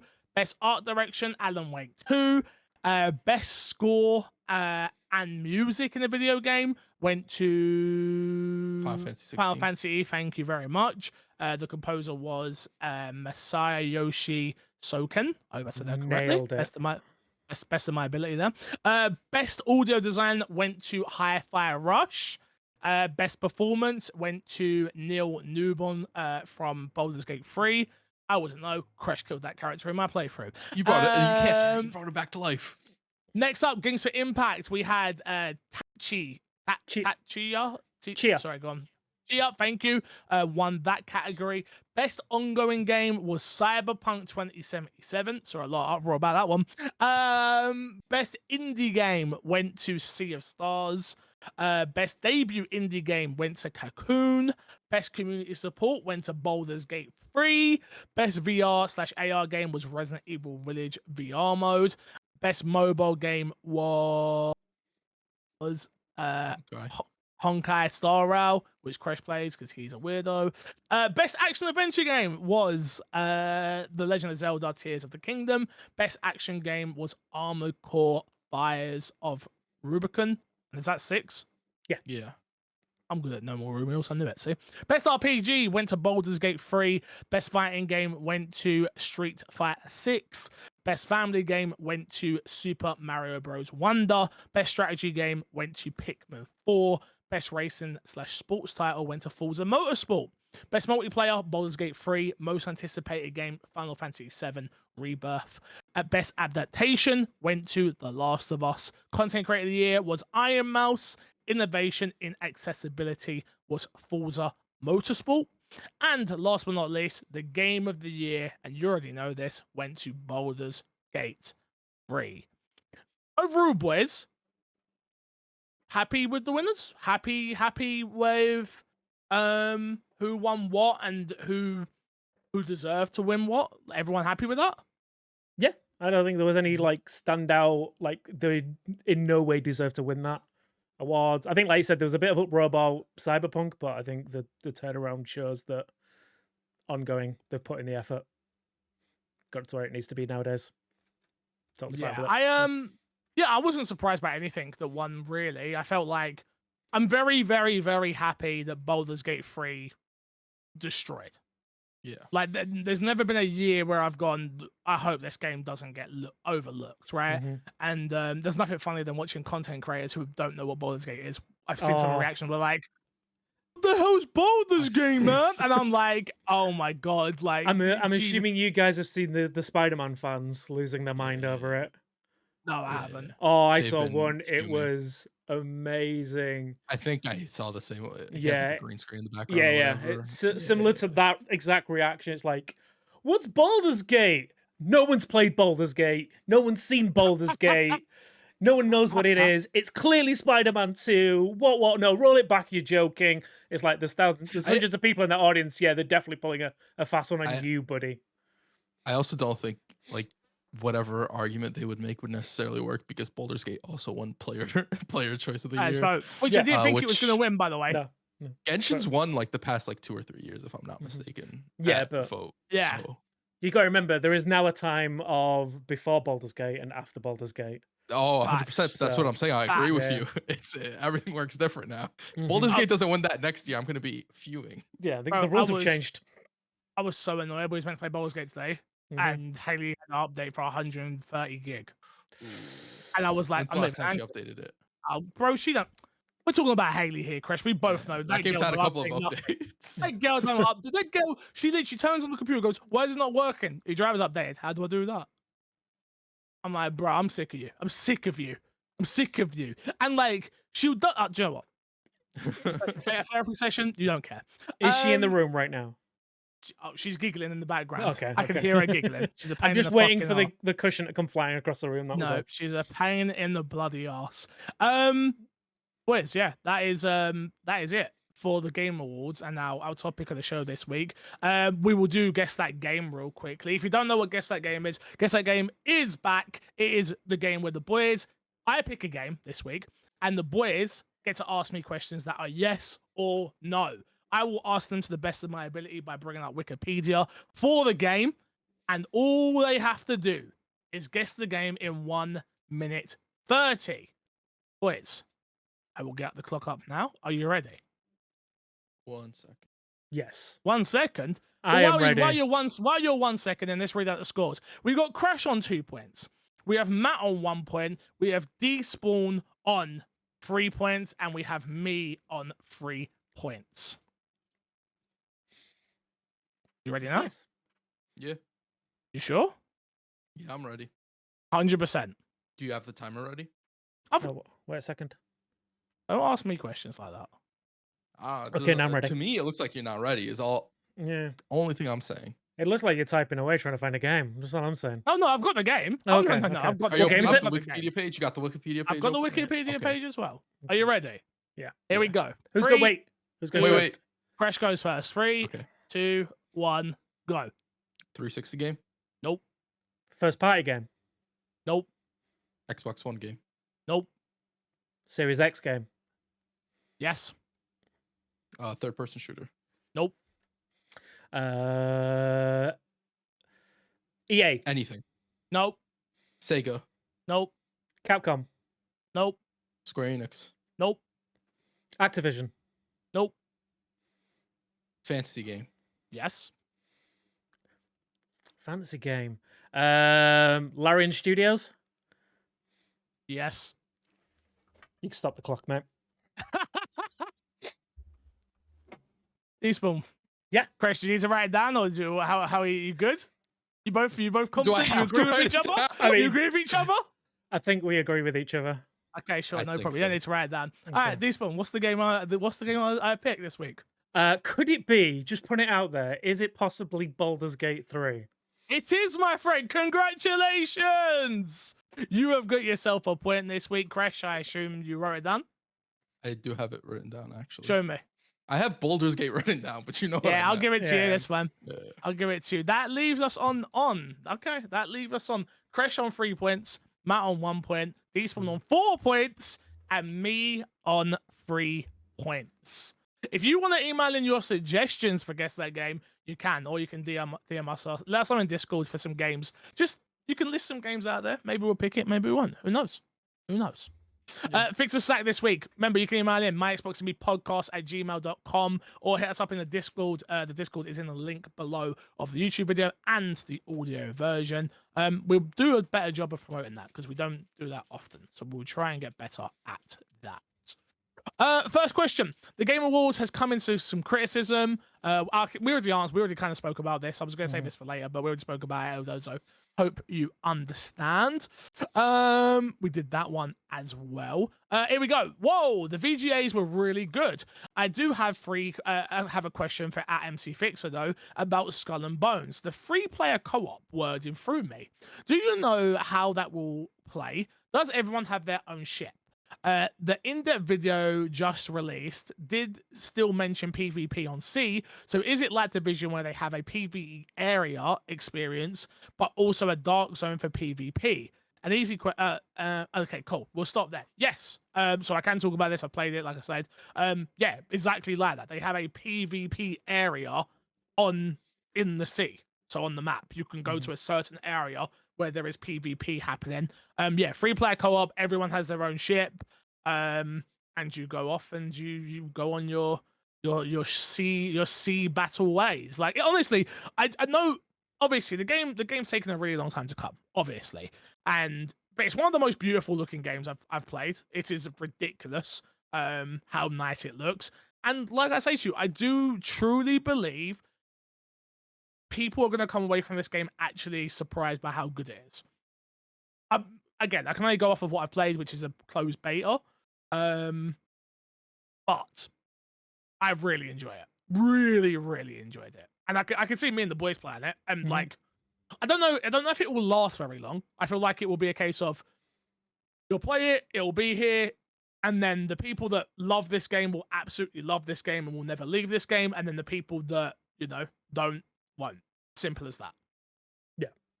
I see that. I'm very So- interested to get on it. I think it'd definitely make a fun stream if we get 3 of us involved and maybe hunting down the 4th if they turn up.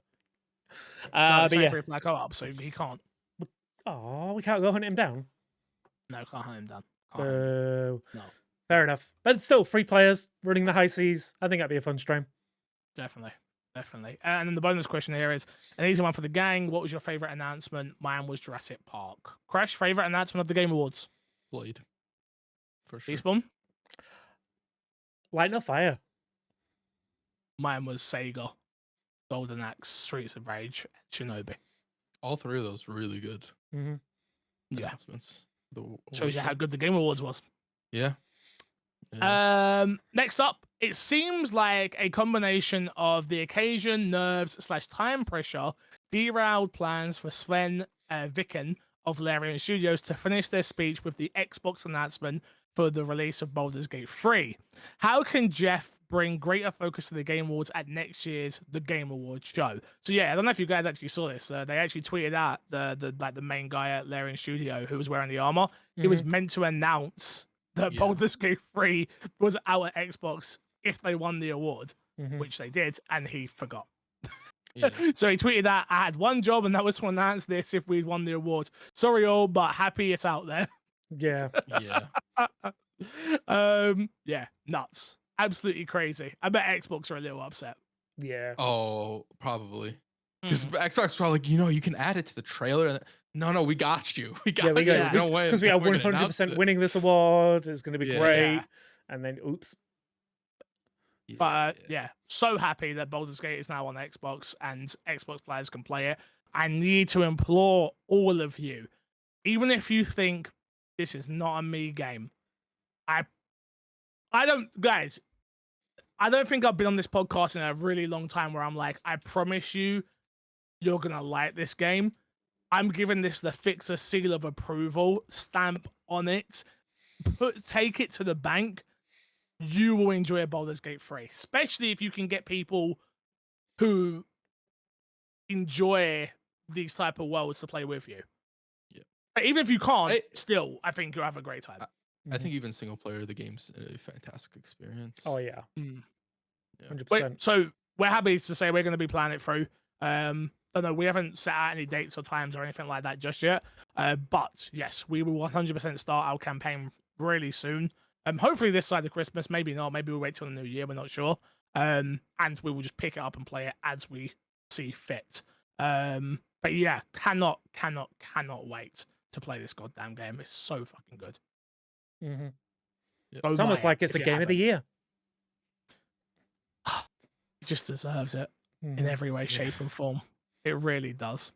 That one was from Origin Cookie Man, by the way. I did. Did we answer the question? Not can really. Jeff bring How could greater Jeff bring focus? focus? Tell everybody who's nominated, write a speech and practice it and see if it fits within whatever their allotted time period is, and do that. Pre-confirm a Then you lot can of show times. that. Yeah, a lot of times. Well, that's not, but like you just said there, like if Jeff can agree that like, okay, every award winner is going to get 2.5, maybe 3 minutes max. Like this is how long you are going to get to have your speech. Once you get nominated, once you get confirmed that you're nominated, write a speech that fits into that.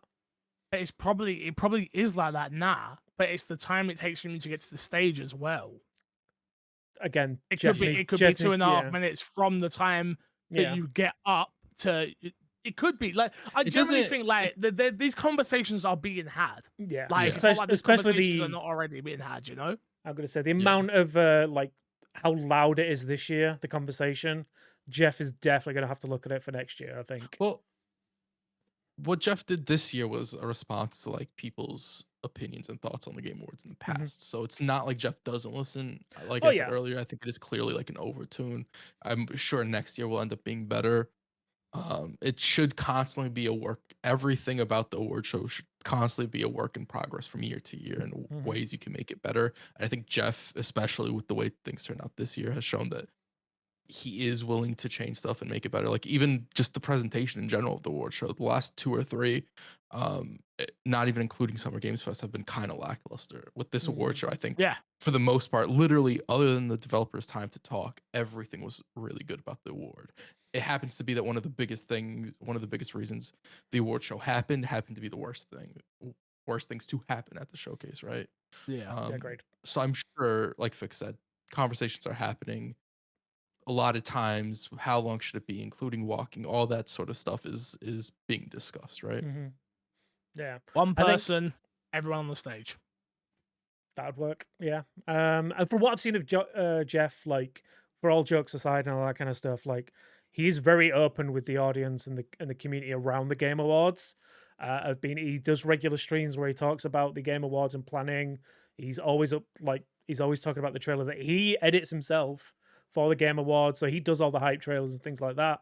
So he's very open to that kind of, and he's posted about the criticism that has come from this. He is aware of it, so yeah, he's very open to listening. So I do believe that next year will be better anyway. And we saw this year with some of the changes that they made with having security on to stop stage invasions, things like that. So he is definitely open to changes. And I even noticed it's a stick mic this year, right? Hmm? It was a stick mic this year. Yeah. Wasn't it? Yeah. I don't. Has it been that previously? Because I'm pretty sure that was like how they got the mic. It was just a stage mic, right? Like it was a stand. So I think that's a little adjustment as well. Yeah. So there's little things. There's definitely little things they've done. There should be security shows. Like I don't.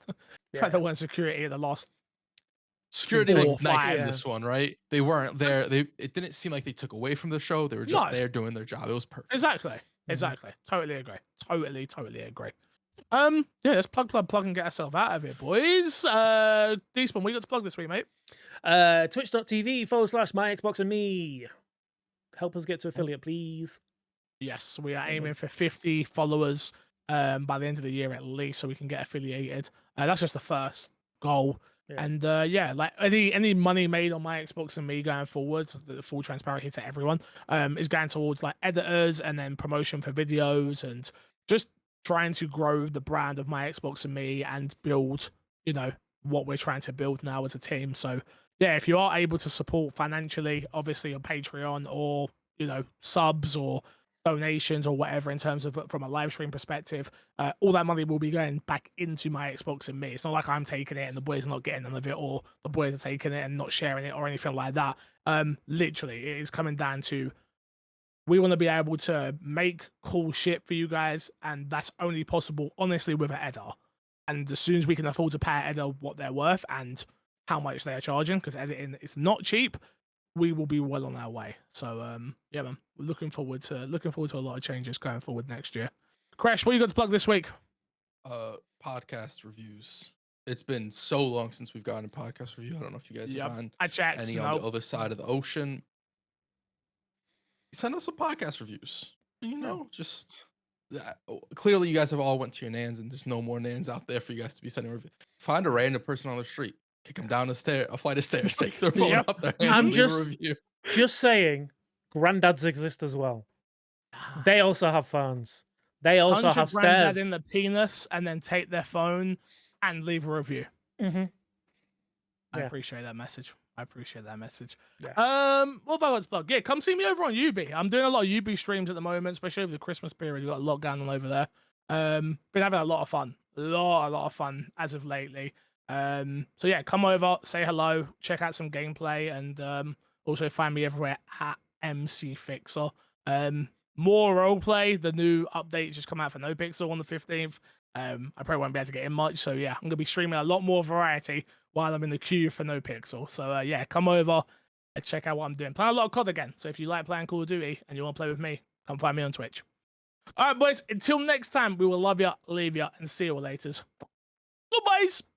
Goodbye. See you.